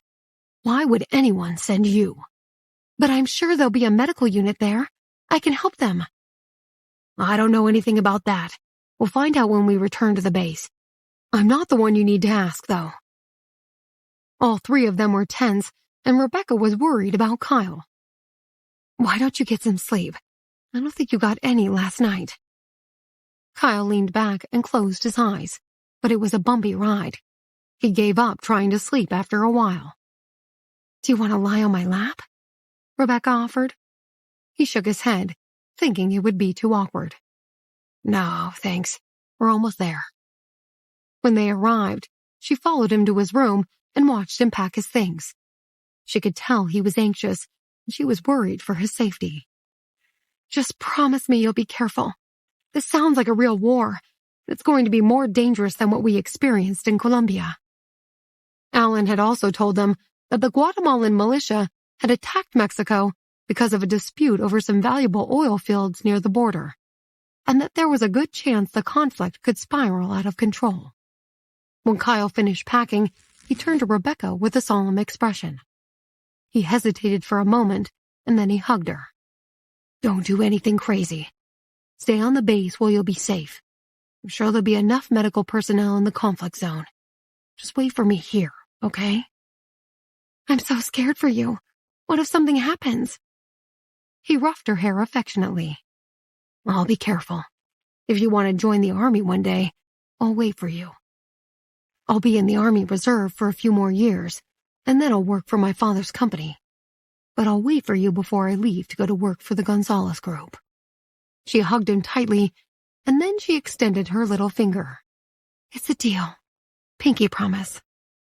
He smiled, and they locked pinkies. Kyle then grabbed his things and left the room. The pilots gathered on the tarmac just as the sun was setting. Rebecca stood on the terrace of the main building, looking down at them. Her heart pounded as she watched them get into the fighter jets. Alan and some other military personnel loaded their supplies onto their Desert Patrol vehicles.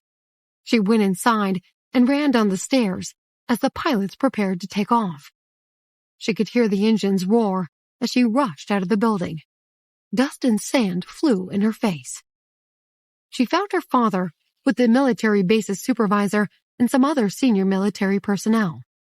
"Dad, I want to join the medical unit," she shouted above the deafening noise. Jonathan turned to his daughter with surprise. Her eyes were shining, and she looked defiant. At that moment, she reminded him of what it was like when he was young. "Sweetheart, this isn't a game. It's a very dangerous situation." "I won't be engaging in battle. I just want to help treat the wounded soldiers. I'll be safe." She looked at him expectantly. When he didn't respond, she grabbed his arm. "Dad, please let me go. I promise nothing's going to happen to me. I'll be part of a separate unit. Kyle and the other pilots will protect me." "Why are you so keen on going?" she replied without a moment's hesitation. "It's why Helga's been teaching me medicine. I want to help heal people. I can't just run away from these kinds of situations. I know I'm still young, and I have a lot to learn. But how can I if you don't let me practice?" Jonathan didn't know how to counter his daughter's argument. He took a deep breath. "Okay, but before I say yes, please speak to your mother. This is as much her decision as it is mine." Her eyes lit up. "Thanks, Dad. I love you. I'll speak to Mom right away. If she agrees, I'll leave with the medical unit tonight. I'll help you pack and get the supplies you need."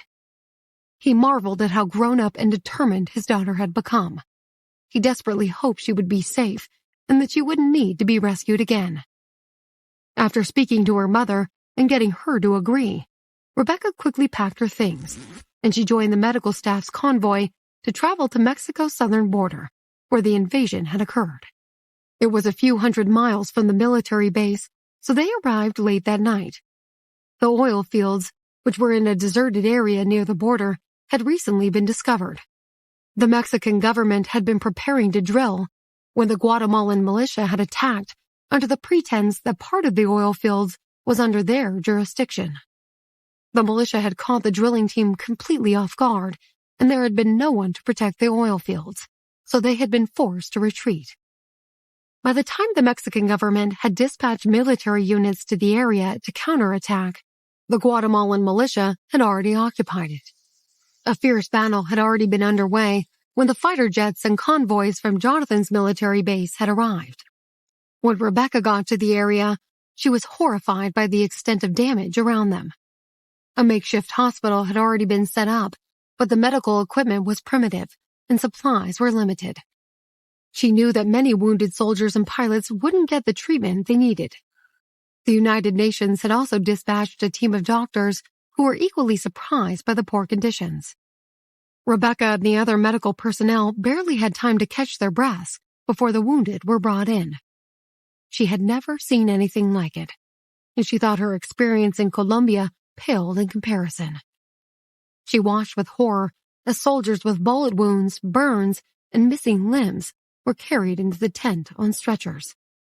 She felt nauseous as she rushed from one patient to another, trying to stop their bleeding and listening carefully to the various doctors' instructions. Though Helga had taught her a lot about herbal remedies and alternative medicine, nothing had prepared her for that sort of crisis. Luckily, she was familiar with the various medications and tools the surgeons used, so she quickly adapted to the situation. The first patient she treated was a soldier who had lost his arm in an explosion and had suffered a bullet wound to the abdomen. Rebecca's eyes filled with tears when she saw him lying in a bloody mess on the table. She forced herself to remain calm as she applied pressure on the wound to stop the bleeding. She then watched intently as the doctor stitched him up. The soldier had been given some morphine, but the pain was still unbearable, and he gritted his teeth as the doctor treated him. Afterward, he breathed a sigh of relief and closed his eyes. The sheets beneath him were soaked with blood, but Rebecca didn't have time to do anything about it. The doctor immediately ordered her to help him tend to the next patient. She worked non-stop for 5 or 6 hours. Her back was aching, and her feet were so sore that she could barely stand. She looked around the large tent, and she heard moans and cries from every corner. There wasn't enough morphine to go around, and they couldn't keep up with the endless stream of wounded soldiers being carried in on stretchers. She suddenly recalled all the places her father had taken her when she was younger.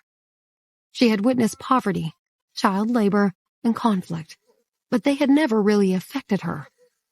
She had always considered herself a mere spectator, immune to human suffering. At that moment, she felt she was part of everything happening around her. She realized that those soldiers were made of flesh and blood and were just as fragile as she was.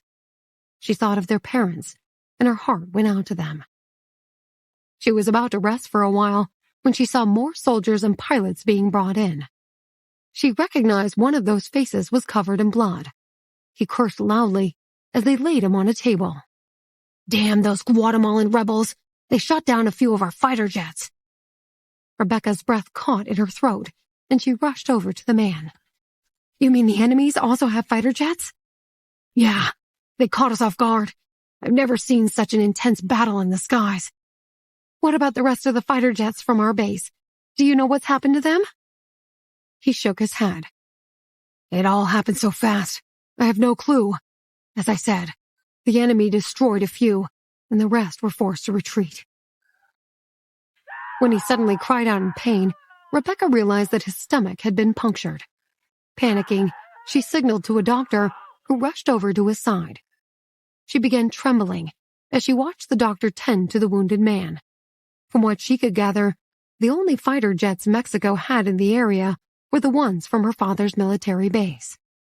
She was terrified for Kyle and some of the more junior pilots. They had just completed their training, and she knew they had little or no experience in battle. She wondered which jets had been shot down, praying that Kyle hadn't been one of them. Shivers ran down her spine when she recalled the dead people she had seen in Colombia. But she forced herself to focus on the task at hand. She wanted to ask the wounded pilot some more questions, but he had passed out. She continued to treat the wounded for the rest of the night. By the time she stopped to rest, it was already morning. The sun shone brightly as she stepped out of the medical tent. She stretched her aching body, and she wiped the sweat from her face with her shirt sleeve. She could still hear the loud cries and moans coming from the tent. The smell of blood and rotting corpses filled the air. She looked up at the sky, listening to the sound of fighter jets in the distance. Rebecca sat down by the tent, closed her eyes, and promptly fell asleep. She was woken up shortly after by a doctor shouting, "Hurry up, everyone! Pack up all the equipment and supplies, and let's move the wounded out. This area is no longer safe."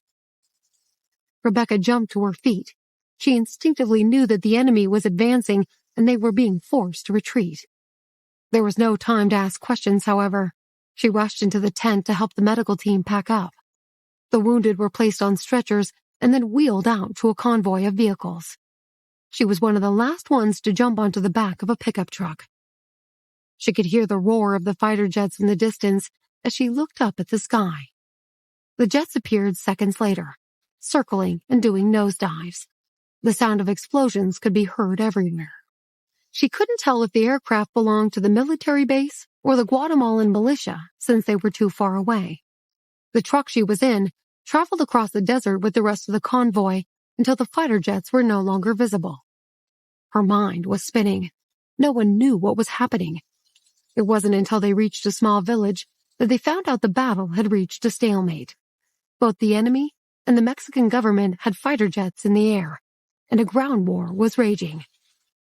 One young pilot on the Mexican side had been confirmed dead, while the others, whose jets had been shot down, had either disappeared or had been taken to the nearest medical facility.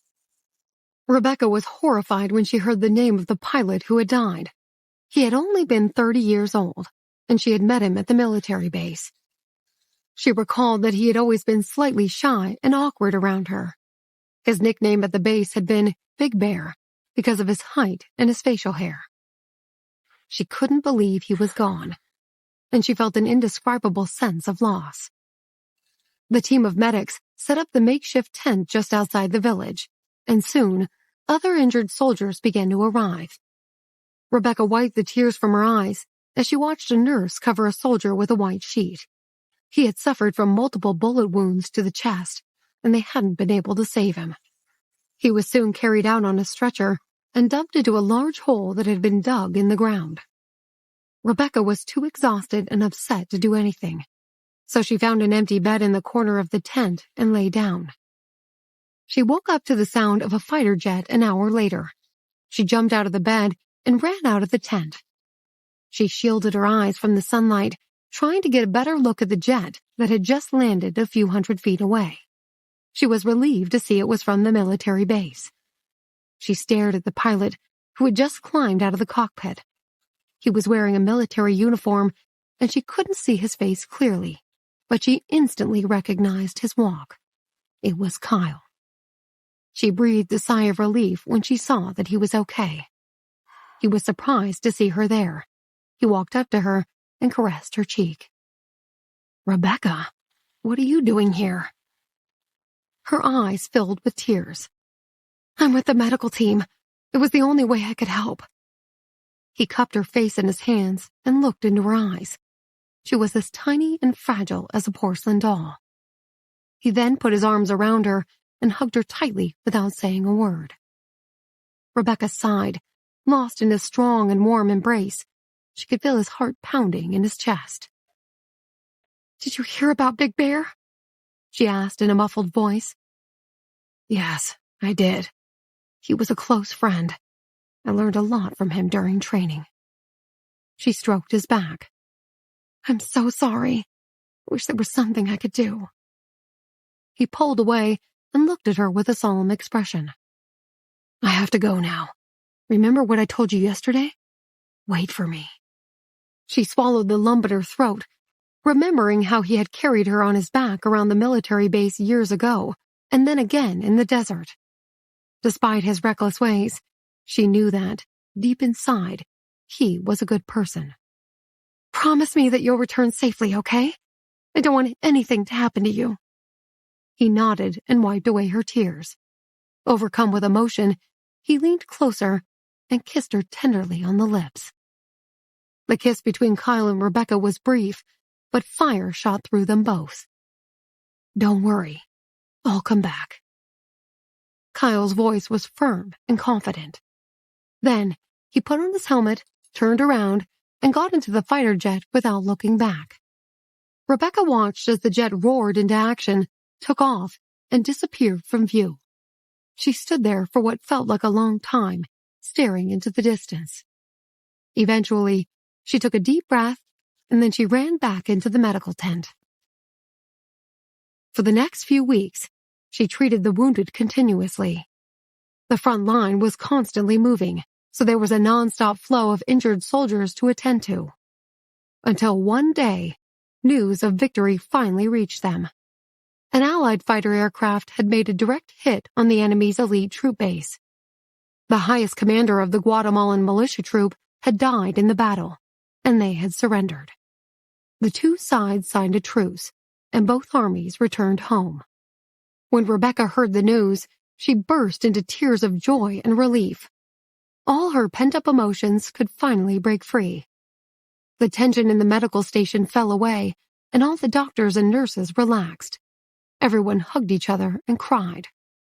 On the third day after the truce was signed, Rebecca returned to the base in Mexico and headed straight to Kyle's room. She knocked on his door and waited for a response. Kyle couldn't go to the door, so he asked one of his roommates to get it for him. Rebecca entered and was surprised to see him lying in bed, attached to a transfusion pack of fluids. His right arm was heavily bandaged, and there was gauze on his chest. He waved to her with his left hand. "Hey, Becky, come here." She smiled. He had never called her that before, and she liked it. His roommate left, leaving the two of them alone together. Rebecca sized up Kyle's wounds, and her face took on a worried look. "The fighter pilot who bombarded the enemy's elite troops and killed their highest commander. Was that you?" He chuckled mischievously. "You're so smart. What am I going to do with you?" She couldn't help feeling a little angry with his blasé attitude, but she let it go and examined his injuries. "What happened? Does it hurt?" "If you treat me, I might feel better." She had tended to wounded people day after day, and so many others had lost their lives. War was cruel and real, and she couldn't get the images of what she had seen out of her mind. To see Kyle sitting up and talking so casually, as if nothing had happened, was obviously his way of dealing with it. And he's probably trying to protect me by not telling me what happened to him. Or maybe he actually does feel safe and happy, and he doesn't feel the need to talk about it at all. She looked around and saw a large potted plant in the corner of the room. She plucked a leaf from it and put it to her mouth. She blew on it, but no sound came out. Kyle watched and chuckled again. Then he closed his eyes, and Rebecca assumed he was just resting. She tried blowing on the leaf again, and that time it made a sound. She looked at him excitedly, expecting him to praise her efforts, but he had fallen asleep. She sighed and gazed at his face. On closer inspection, she noticed there was a graze on his cheek, which had already formed a scab. It was a superficial cut, and she doubted it would leave a scar. Her eyes swept over the wounds on his arms and chest. She couldn't see how badly his arm was injured because of the bandage, but she could see an angry red mark underneath the gauze on his chest. She lifted his blanket to cover him up, but as she leaned over him, he opened his eyes. Their eyes met, and there was hardly any distance between them. Rebecca felt her heart begin to beat faster. "I was just covering you up with a blanket." But after locking eyes for only a few seconds, he closed his eyes again, as if he had simply been checking she was still there. She watched his chest rise and fall as he breathed. And then she called his roommate back in to help her lower him from his seated position onto his back. She left him to sleep, and then she went back to her own room to take a shower. As she was towel drying her hair, her father arrived. He took the towel from her and helped her dry her hair. "I think I chose the right profession, Dad." Her voice was serious and determined. Jonathan smiled at his daughter and nodded. "Everyone has their own path to follow. And although my heart aches for you, it makes me happy to know that you're happy." She threw herself into his arms. "Thanks, Dad. I know I've made the right choice. So, yes, I am happy." "Did you go see Kyle?" "Yes. And before you say anything, he saved so many people, Dad. He's so brave." Jonathan wanted to say something, but he stopped himself. He had to come to terms with the fact that he couldn't influence his daughter's decisions when it came to her love life. He wanted to hint at how he felt, but he was afraid that it would just end up having the opposite effect. So he said nothing. Probably best to leave that sort of stuff to her mother. Jonathan decided to change the subject. It'll be New Year's Eve in a few days. We'll go to Cuba this year. Rebecca was oblivious to the mix of concerns that her father was harboring, and she nodded happily. Great. When are we leaving? In a week. But before we can go, we need to take a look at what's happening here in Mexico and make sure there won't be any more conflicts soon. Jonathan's company had chosen to build a base in Mexico for several reasons. The country was still developing, and it didn't have much in the way of resources. So Jonathan believed that its border would remain safe and it wouldn't be subjected to any conflicts. But with the recent discovery of oil in the country, the group's future strategic planning would probably have to be reconsidered. The following morning, Rebecca went to see Kyle again. As she was leaving her room, someone went up to her and told her that there were some locals outside looking for her. She went downstairs and found the woman she had met in the desert. The woman gestured to her shoulder and said something that Rebecca didn't understand. She led the woman by the arm into the treatment room and examined her shoulder. She treated the injury as best she could, and then she found a translator and told the woman what she needed to do. By way of thanks, the woman shoved a small bag into Rebecca's arms and started to gesticulate again. The interpreter translated. She says she's very grateful to you and to our soldiers at the front line. Inside the bag is a gift she made. You must take it. Rebecca knew that the woman was poor and probably couldn't afford to give away whatever was inside the bag, but she also understood that she wanted to show her appreciation, so she accepted the gift with a smile. Then she made a follow-up appointment for the woman in 2 days, and the patient left. At last, Rebecca was able to go back upstairs to Kyle's room.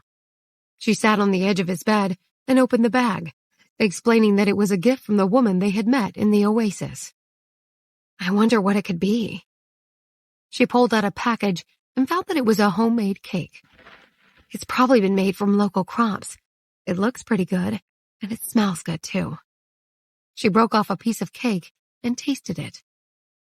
It was somewhat coarser than the cake she was used to at home, but it was delicious. She broke a large piece off and handed it to Kyle. Try some. It's really good.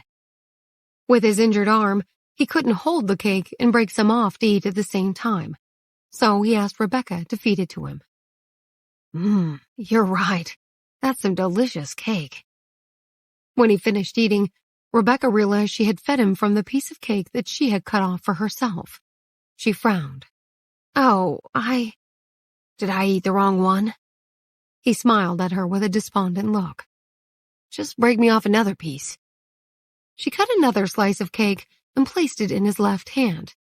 That time, he put the whole piece up to his mouth and took a bite. Crumbs fell onto the bed around him, and she laughed. Kyle suddenly grimaced and shifted uncomfortably on his bed. What's wrong? I've got an itch on my back. Can't scratch it because I'm holding this crumbly cake. Rebecca stood up to help. Where's the itch? Kyle sat upright and leaned forward slightly to expose his back. In the middle, just to the right of my spine. She reached out and scratched in the vicinity he had described. Her hair fell around her face, and he gazed at it admiringly. Do you always do what's asked of you, Becky? She stopped scratching his back and glared at him. He grinned back at her. You're always so willing to assist. She chose to ignore him and scratched his back again, a little harder that time. I'm going to Cuba in a few days. I'm going to celebrate the New Year there. Oh. He looked at her in surprise. When you get back to the Air Force Academy, let me know, and I'll come see you. Sure. She hesitated as if she had thought of something else. That aerial exercise I went to? Was it because of you that they chose me? He nodded. I wanted to see you again now that you're all grown up. I hope you don't mind. He didn't wait for her response. Tomorrow will be my last day to recover, and then I'll return to the Army the day after. Okay. Don't forget to come see me when you get a chance. You bet. Kyle left the base 2 days later, and a few days after that, Rebecca finished the local woman's treatment. Then, she was free to fly to Havana with Jonathan and Steve. When the three of them arrived at the Davidson family home, Nancy and Helga were already there with the other children. Tristan had gotten tall. He was 17 years of age, and he had inherited his father's physique and looks, as well as his serious personality. But his youth still showed on his face, and he had a long way to go before anyone would take him as seriously as they took Jonathan. Callum was almost as tall, but his personality was the opposite of his brother's. He still loved to joke around, and some of his risks terrified his mother. Nothing seemed to worry him or get in the way of his mischievous spirit. He was just getting into his car when his sister arrived at the house. "Hey, Rebecca, you're just in time. Come for a ride with us." He opened the car door for her, and she saw Cynthia and Wesley sitting inside. Cynthia's eyes lit up when she saw her cousin. "Rebecca!" Wesley was also excited to see her. "Callan's taking us to the parachute club. Come with us." Rebecca laughed at their enthusiasm, and she couldn't resist the offer. She hopped into the car. "Come on then, let's go." Callum grinned with satisfaction. He jumped into the driver's seat, and they set off toward the parachute club. The Davis children were members of a parachute club in the suburbs of Havana that belonged to the Sloan family. Every time Callum went to the club, he would jump with Bo. The two had become quite close, and all the staff members knew Callum. Luke and Tristan had other interests and never parachuted. It was far too reckless a hobby for either of them, so they kept themselves busy in other ways. Callum led Rebecca and the others into the club excitedly. He chose a small plane, and he was about to go up to the pilot when Rebecca stopped him. "Do you dare let me fly the plane?" Callum took off his sunglasses and looked at Rebecca skeptically. But before she could say another word, he put his arm around her shoulder and led her onto the plane. "I have total faith in you, sis. Is there anything you can't do?" "Great. Then I'll fly today's plane." She turned to Cynthia and Wesley. "You two, wait here until I get back. I want Callum to see what I'm capable of first, before I can take you guys up." The two younger Davis children looked at her with concern. They were unsure of Rebecca's flying skills, and it made them nervous to see her offering to pilot Callum's plane. But they agreed to wait and took out their phones just in case they needed to call for reinforcements. Rebecca wasn't worried at all. The club manager knew Callum and was willing to allow his sister to fly the plane. She jumped into the plane's cockpit eagerly, and Callum followed closely behind. She put on her helmet and goggles and started the engine. Beside her, Callum watched as his sister flicked switches and pulled levers. His eyes were filled with pride. At the start of the semester, Layla changed her name to Layla Williams so that she could be associated with Oliver and the rest of the family. Her and her twin brother Reggie sat in the back of the car and waited to be taken from home to the parachute club, where they were to have a parachuting lesson. The Sloan's Parachute Club was the largest in Havana, and Reggie had been attending lessons there for some time already. But Layla had never experienced it before, and she was feeling somewhat nervous. The closest she had ever been to parachuting was when she had taken a ride in a hot air balloon. She had felt scared then, and jumping out of a plane seemed to be so much more terrifying. As they walked into the clubhouse, Layla saw a familiar figure. Years earlier, when they were children, Rebecca had introduced her to Cynthia, and they had gotten to know each other quite well, even though Cynthia was a little younger.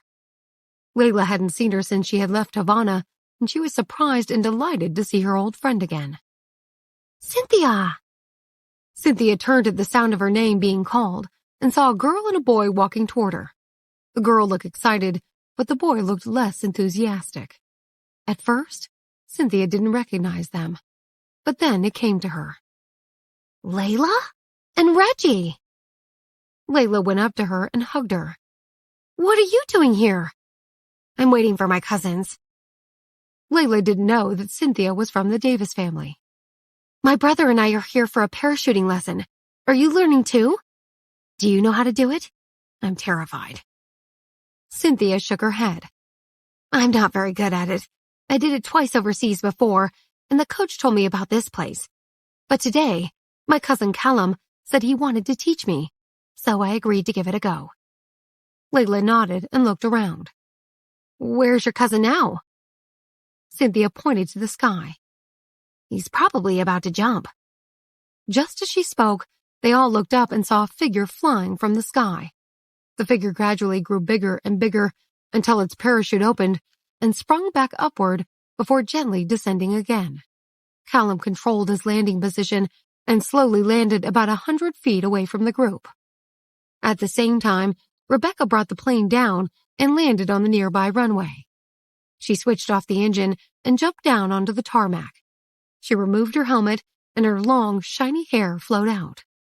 She saw Cynthia and Wesley standing nearby, and 2 other people were with them, a girl and a boy.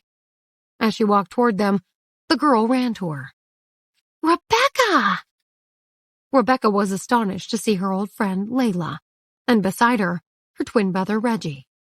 Well, well. Fancy seeing 2 of my old classmates at a parachute club. Are you guys here to parachute? Reggie didn't reply, but Layla nodded excitedly. We sure are. How's your training at the Air Force Academy going? I can't believe you can fly a plane already. That's amazing. She turned to Reggie. My brother's learning to fly too. My father hired a coach for him, and he's been taking lessons every weekend this semester. He can just about fly a plane now too. She pulled on Reggie's sleeve. Come on, Reg. You and Rebecca should fly our planes today. Reggie glanced at Rebecca. Do you think we should? Callum ran up to them. Of course you should. And those who haven't parachuted yet can do so at the same time. I'll watch from the ground. It'll be fun. Reggie nodded. Okay, but let me just get some instructors to come with us. Because he knew the place well, he knew where to find the instructors, so he ran off and found a couple that were just returning from their break. Let's go! Rebecca waved to Reggie. Pick your plane. Then she turned to Cynthia. Do you and Wesley want to come with me? They both nodded. Sure.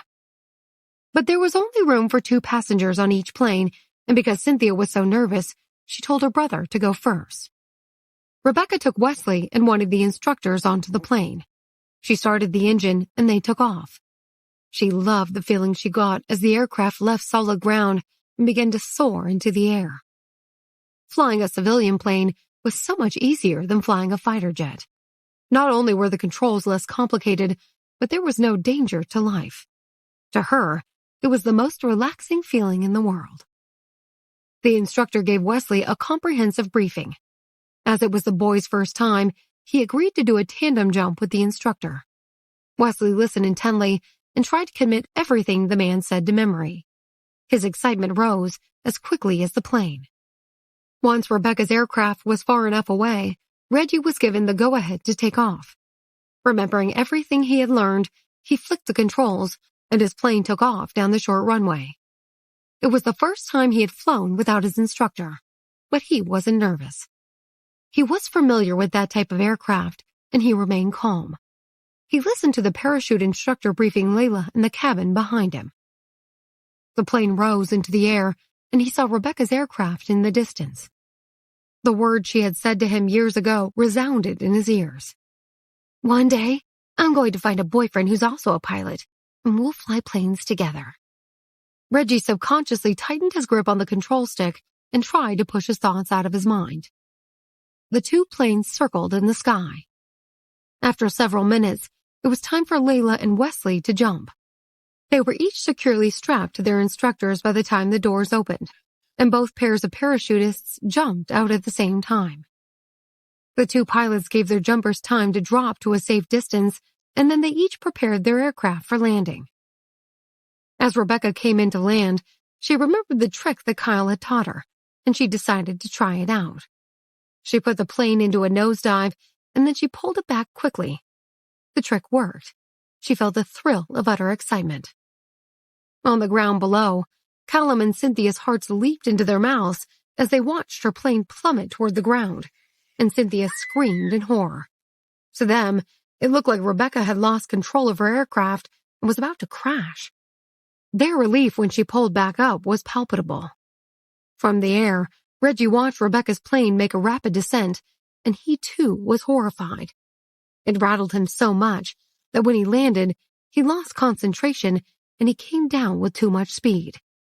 The impact of the landing caused the plane to bounce violently on the tarmac, and he hit his head on the cockpit roof. On the ground, Callum and Cynthia were horrified to see the second plane also seemingly in trouble, and they both ran over to the two aircrafts. Rebecca, oblivious to the drama she had caused, hopped down from her cockpit. Her heart was racing with adrenaline. She had completed the perfect maneuver, and it made her feel exhilarated. She went to wave at Cynthia, but the space where her cousin had been standing was empty. Instead, she and Callum were running toward Reggie's plane. At first, Rebecca was a little confused. She looked around, and then she realized that there was a problem. She forgot her euphoria and ran to join the others, throwing her helmet on the ground as she went. Reggie was in a daze, and at first, he couldn't focus on anything. It took several seconds for him to return to his senses and realize everyone had surrounded him. He saw Layla, who had removed her parachute and harness, running toward him, her eyes filled with fear. "Reggie, are you all right? Are you hurt?" He removed his helmet slowly and with difficulty. "I'm fine." But Layla was still worried. She climbed into the cockpit and examined her brother carefully. "You scared me to death just then." Reggie was aware of Rebecca's eyes boring into him, and he felt his face burning with embarrassment. He had been so concerned for her safety that he had made an almost fatal mistake. He was always so careful when he flew, and he had never done anything like that before. He wanted to explain what had happened, but he couldn't let Rebecca know how he felt about her. So he said nothing. Rebecca hopped into the cockpit beside him. "Let me see if you're injured." She looked into his eyes for signs of concussion. Reggie felt even more embarrassed, and his face began to burn. Rebecca mistook his flushed complexion for some sort of head injury, and she placed the back of her hand on his forehead. The touch of her cool hand on his face made his breathing erratic, and he tried to calm it down, but it just seemed to get worse.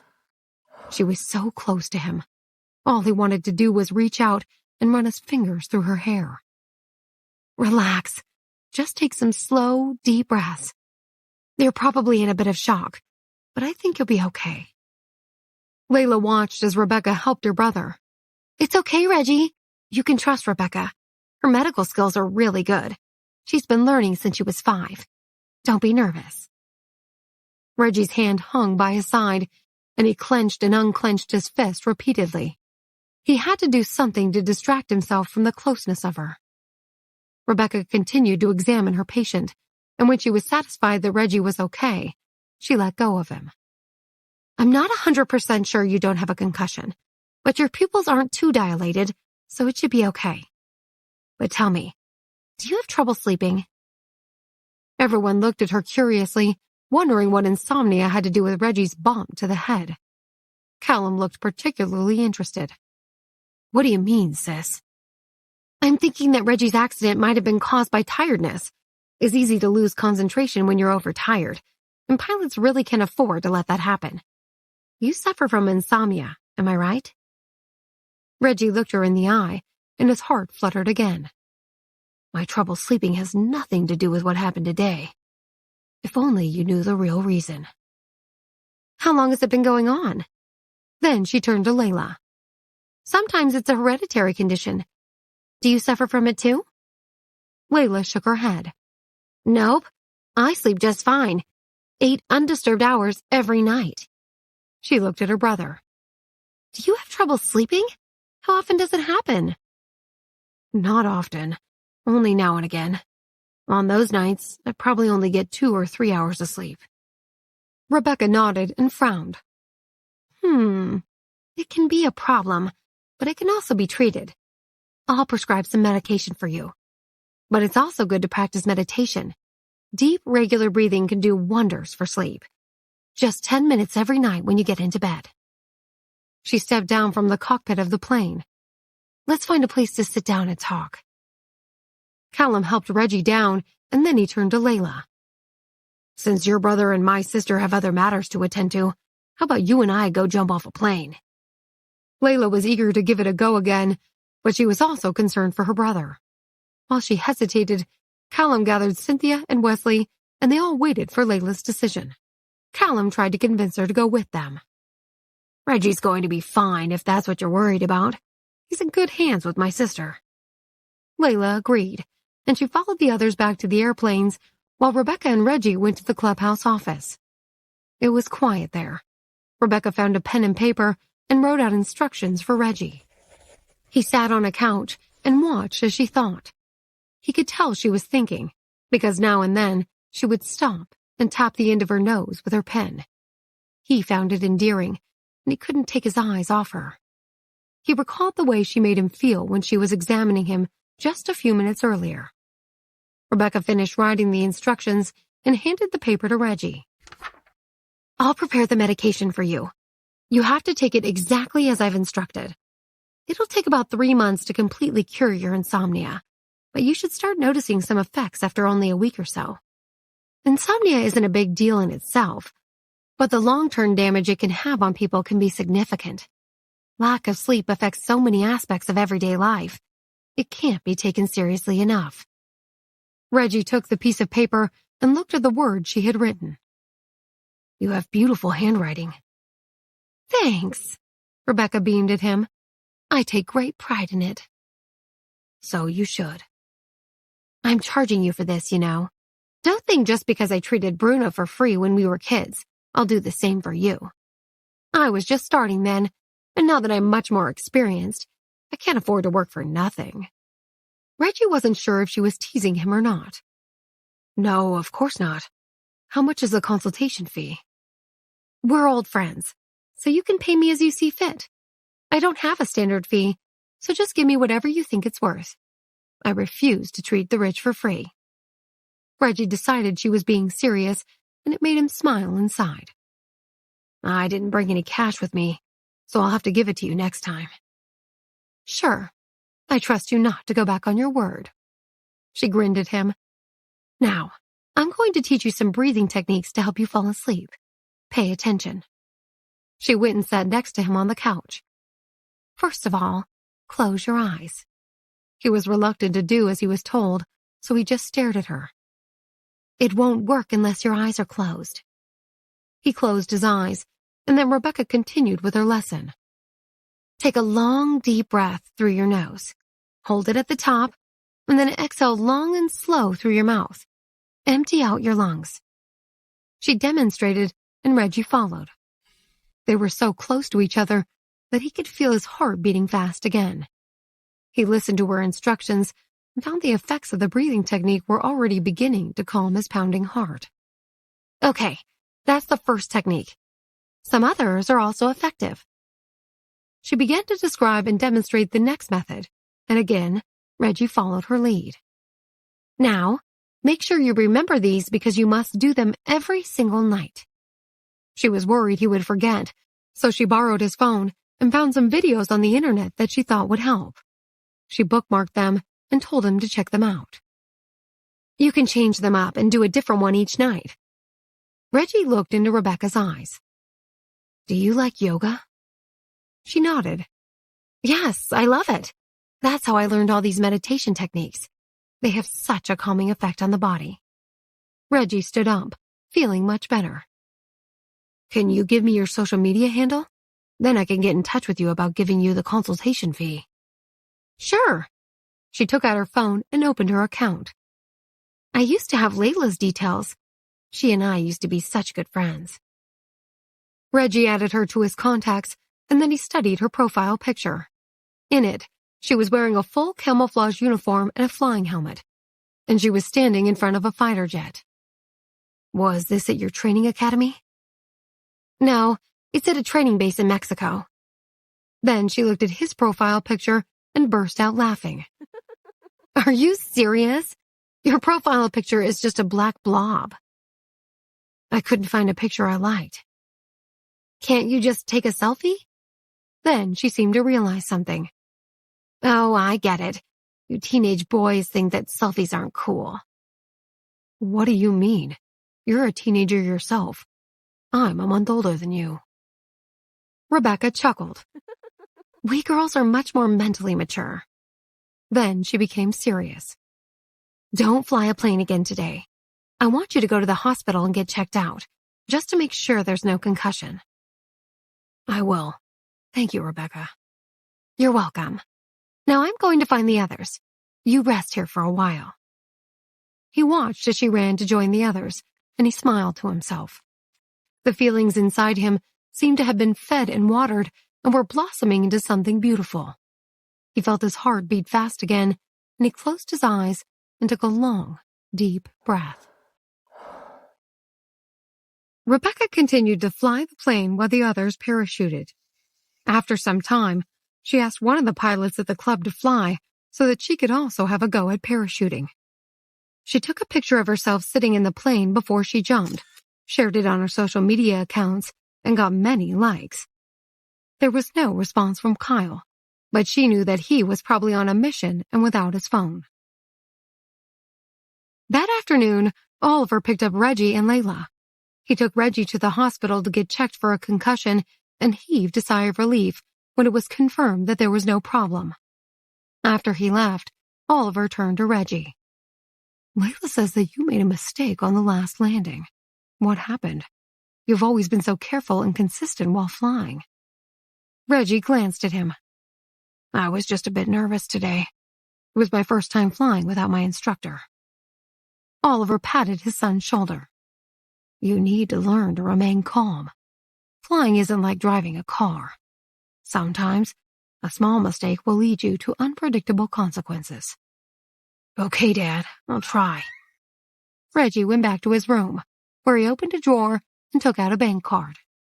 He had his bank account with money he had been earning from a project he had worked on.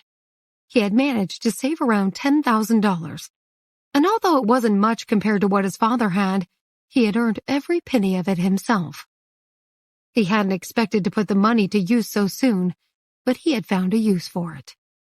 It was already dark, and Reggie ate dinner with his father before he told him his plans. I'm going to head out for a while. Reggie was 17, and he hadn't shown any playboy tendencies, so Oliver didn't ask where he was going. He just nodded. Don't be too late. He drove to Havana City Center. He found a place to park and went to the pedestrian shopping mall. The first floor had many jewelry stores, and he was greeted warmly at the first one he entered. He was young but well-dressed. He looked like the son of a rich family. Reggie stopped at the counter and swept his gaze over each piece. The saleswoman noted his serious expression and asked what he was looking for. Is this for your mom or a girlfriend? It's for a girl that's the same age as me. The woman was good at her job, so she immediately understood what he wanted. You might want to look at these. She took several pieces out of the display case. How about this pendant? It can be engraved. Or this bracelet, depending on her skin tone. She then pointed at another bracelet. This is a designer piece, and only 10 of them have been made. Reggie looked closely at it. It was a thin platinum bracelet with a tassel at the end that had a tiny white angel on it. Is it strong enough for everyday wear? He asked. It looks so delicate. The saleswoman nodded. Yes, do you see these rings on it? They make it flexible. Reggie picked it up and looked at it carefully. He couldn't help but wonder what Rebecca would look like with a bracelet on her wrist. Okay, wrap it up. She nodded. Do you want to look at anything else? Reggie was going to say that there was no need, but then Zoe came to mind. I want a pendant for my mother. Okay. She took another tray from the display case. How about one of these? Reggie saw a pendant that he thought would be perfect for his mother, and he purchased the bracelet and the pendant. He carefully carried his 2 gift bags to the car, but before he left, he put the one for Rebecca in his jacket pocket. When he got home, Layla was there, and she saw him carrying the bag. She looked at him curiously. Why have you bought jewelry? It's for Mom. It's her birthday in a few days. Layla nodded. Yeah, I haven't bought anything yet. I've been thinking about making her a cake, but I have to learn how. Why didn't you remind me? Reggie ignored his sister's mutterings and went to his room. He was almost done with high school, and the pressure to study was greater than it had ever been. Because of that, he was usually diligent about doing his homework. He was halfway through the work when he suddenly thought of something. He got up and took the jewelry box from his jacket pocket. The slender bracelet lay nestled in the black velvet. Under the light, the platinum stone and its unique texture was easy to see. He picked it up and looked at it closely before returning it carefully to its hiding place. Rebecca received a message from Reggie at 10:30 at night, asking her if she had time to meet the next afternoon. He said that he wanted to pay the consultation fee and take her out for dinner. When she saw the message, she pictured how serious he must have looked as he sent it. She laughed and replied straight away. It's all right. There's no need to pay me for my time. I was just joking. Sorry, I'm used to clowning around. Anyway, there's no need to chase it up. It was a piece of cake. I've already got your payment ready for you. Rebecca read the reply somewhat helplessly. Okay, I can meet you tomorrow afternoon. You book somewhere, because I don't know many restaurants here. Sure, I'll pick you up. She thought about the Davidson mansion and the fact that Reggie had never been there before. It was a big property and wasn't easy to navigate. So she messaged him to say that she would meet him instead. She also thought about the fact that she hadn't told him her real name, so she planned to tell him everything the next day. She had only concealed her identity to study, but she had already graduated, which eased her concerns about a lot of things. She still used the alias Rebecca Gates at her current school, but she didn't think her true identity would be an issue in a foreign country. Reggie didn't think that he would sleep because he was so excited, but he took Rebecca's advice about the deep breathing. He dozed off not long after lying down and slept until dawn. The next day, Rebecca went to the family shooting range in the morning and got Callum to be her sparring partner in the boxing ring for a while. She took a shower and then drove to meet Reggie. Her parents had told her about the long-held grudge between the two families and the things that Reggie's grandfather had done many years ago.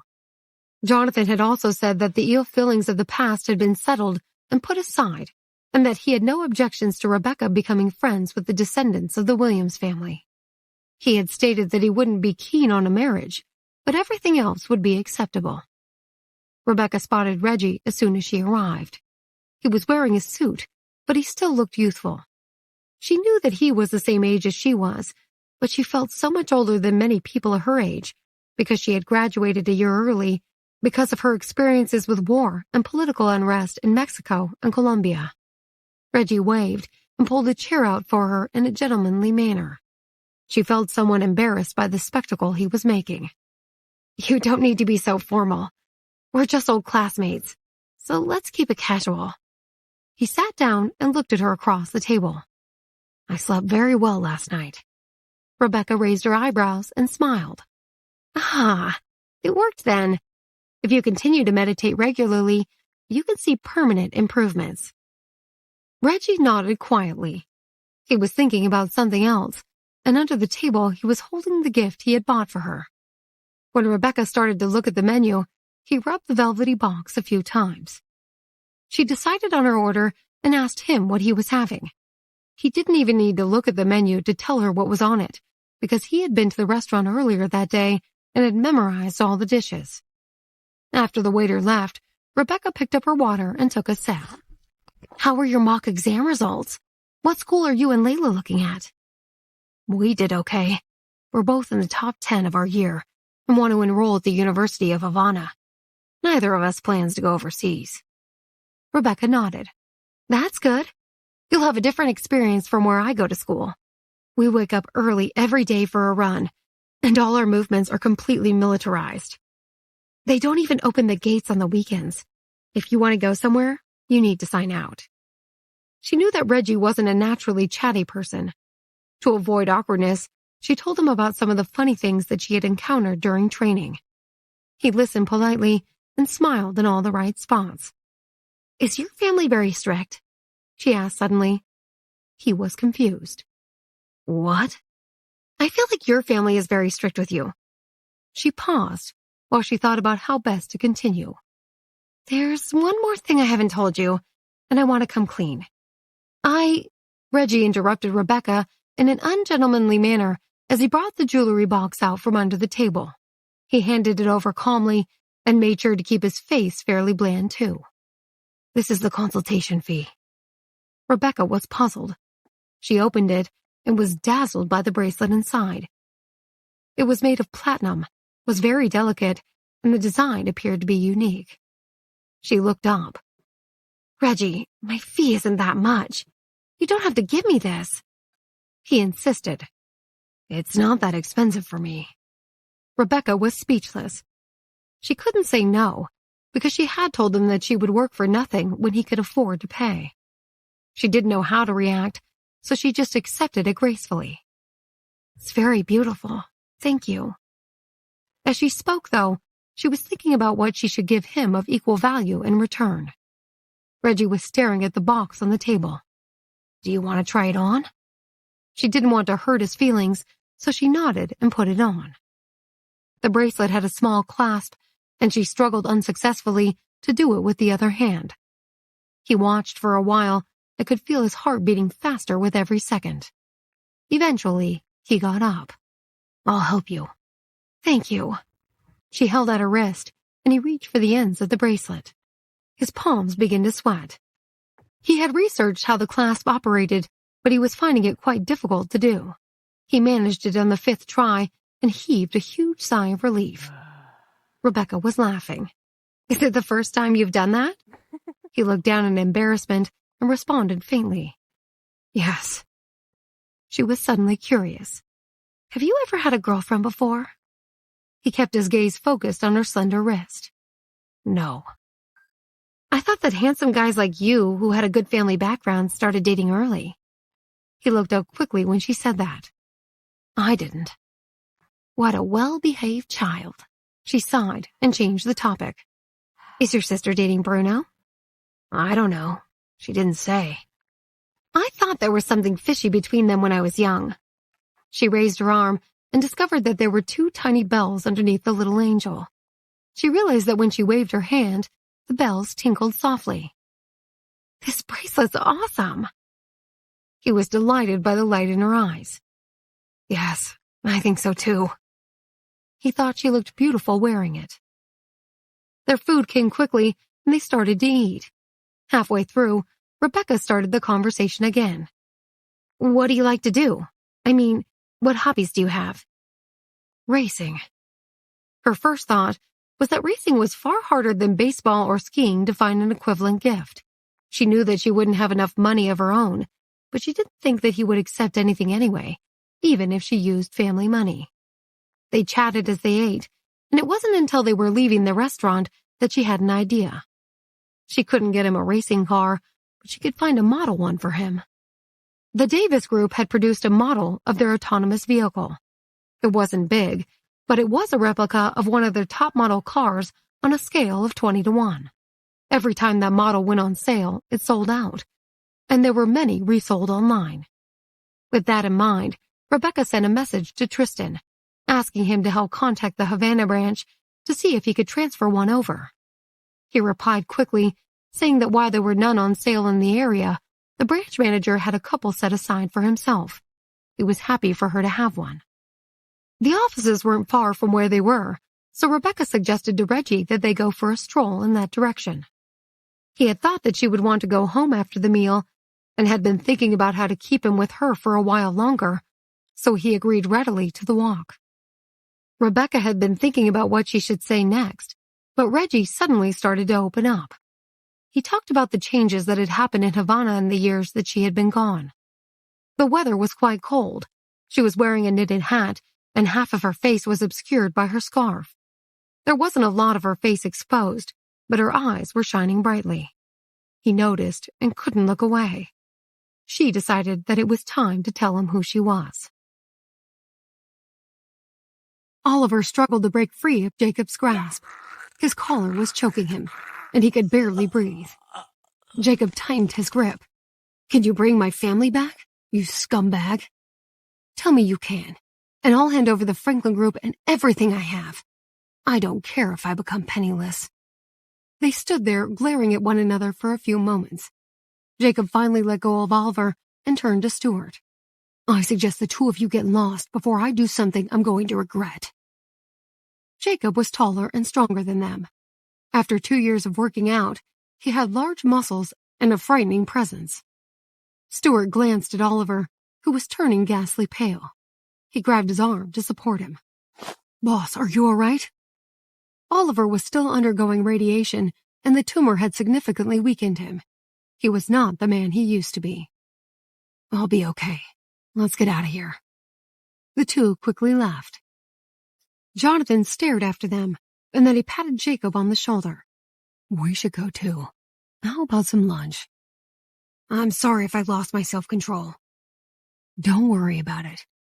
I've often thought about killing him. He's a horrible, evil person. But then I think about all the people who would suffer if our two families went to war. Your sister and Esther are good friends.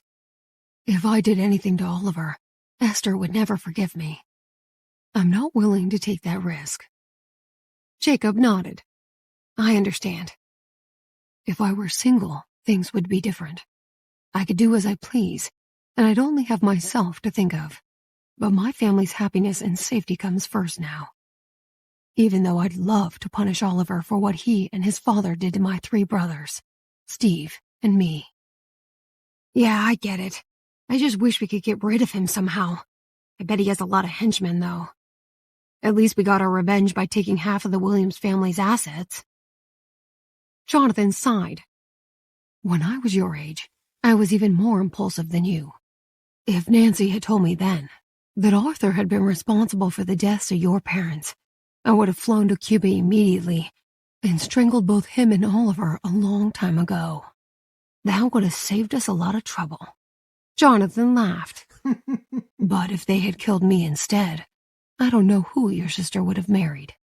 Jacob winked at him. "Maybe she would have ended up with one of her colleagues, like Eduardo or Mark." Jonathan frowned. What a horrible thought.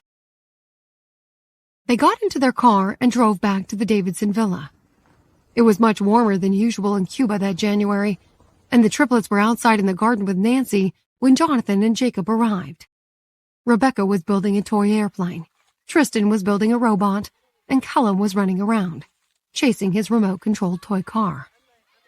When Rebecca saw Jonathan and Jacob, she ran over to them and stretched her arms out.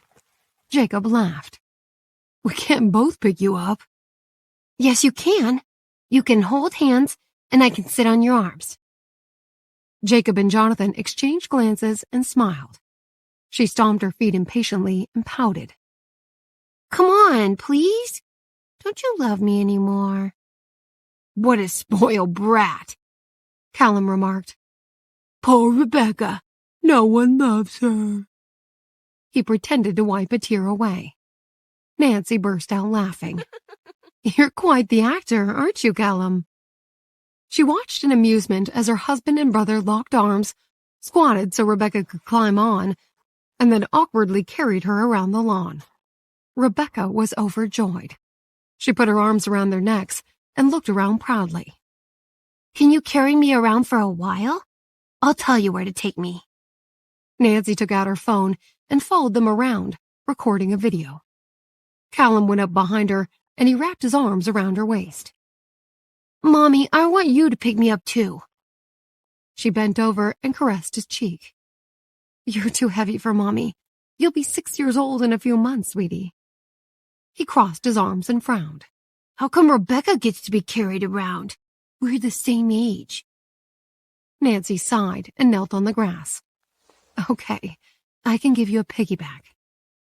He happily climbed onto her back, and they chased Jonathan, Rebecca, and Jacob around the garden. Tristan was so absorbed with his robot that he barely noticed them. Rebecca waved to Nancy and Callum. Callum waved back as he tightened his arms around Nancy's neck and kissed her on the cheek. "Look, Dad, I'm kissing Mommy. Do you mind?" Jacob laughed. "Jonathan, I think your son's trying to make you jealous. What are you going to do about it?" Jonathan smiled. I think it's time to teach him a lesson. Come on, let's put Rebecca down.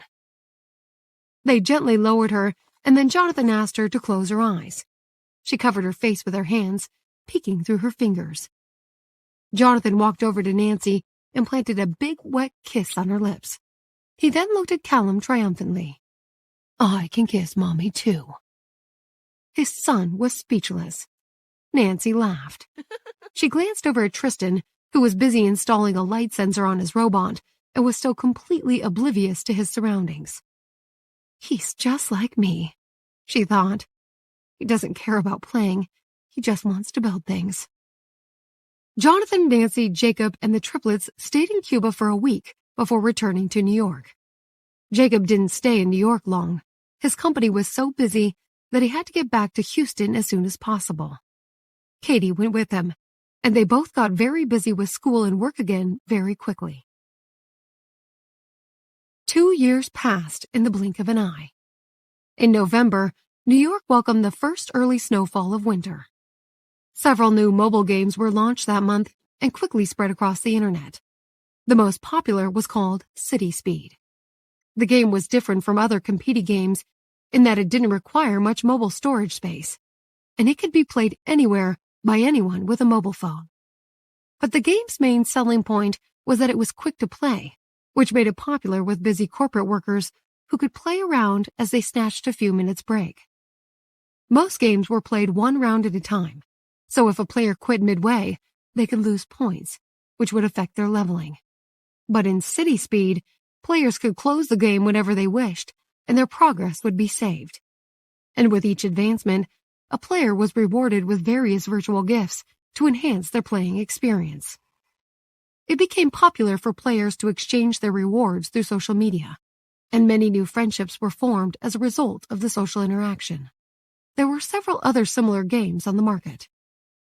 The game's popularity meant that tech reporters were eager to write reviews and articles about them, and before long, it became apparent that the games had all been produced by the same company. The organization had been set up 2 years earlier and was about to be listed on the stock market. It was hot news, and it was trending on every online network. The company's information was soon dug up, and someone discovered that the 3 partners were all very young. Emma knew that she was trending. For the past 2 years, she had given all her time to her work and to building up the business. There had been no time at all for socializing. She had been paying close attention to the Franklin Group and had hoped to see some reference to Katie in the company's reports. She hadn't seen her in 2 years. She had thought that she might run into her at some point, but it hadn't happened. She had been to Katie's neighborhood a few times, and she had even gone to Houston University when she had been in town on business trips, but she had never encountered her. Emma's feelings had been buried deep in the bottom of her heart and had become embedded there. They had spread and become as tough as vines, wrapping around her every breath. On the day her company went public, Emma left the exchange center and was instantly surrounded by reporters. She looked elegant in a fitted pantsuit and a fine woolen coat to protect her against the cold. She stood at the door and looked out at the sea of cameras and microphones as she was bombarded with questions.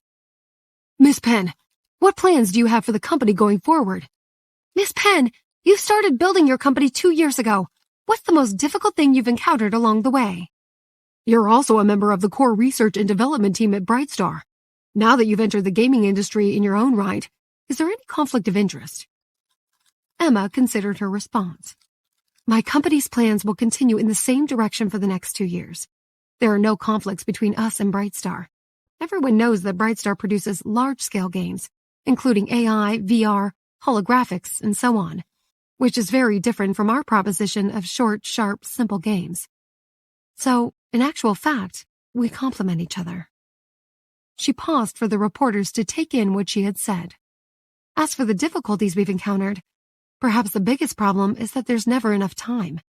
I've been chasing this dream for a long time, but it still took me 2 years to develop. 2 years is a typical time frame in the industry. Do you think you could do better than that? Emma was about to answer when another reporter jumped in with a more personal question. You're renowned for keeping your love life private. Is there a significant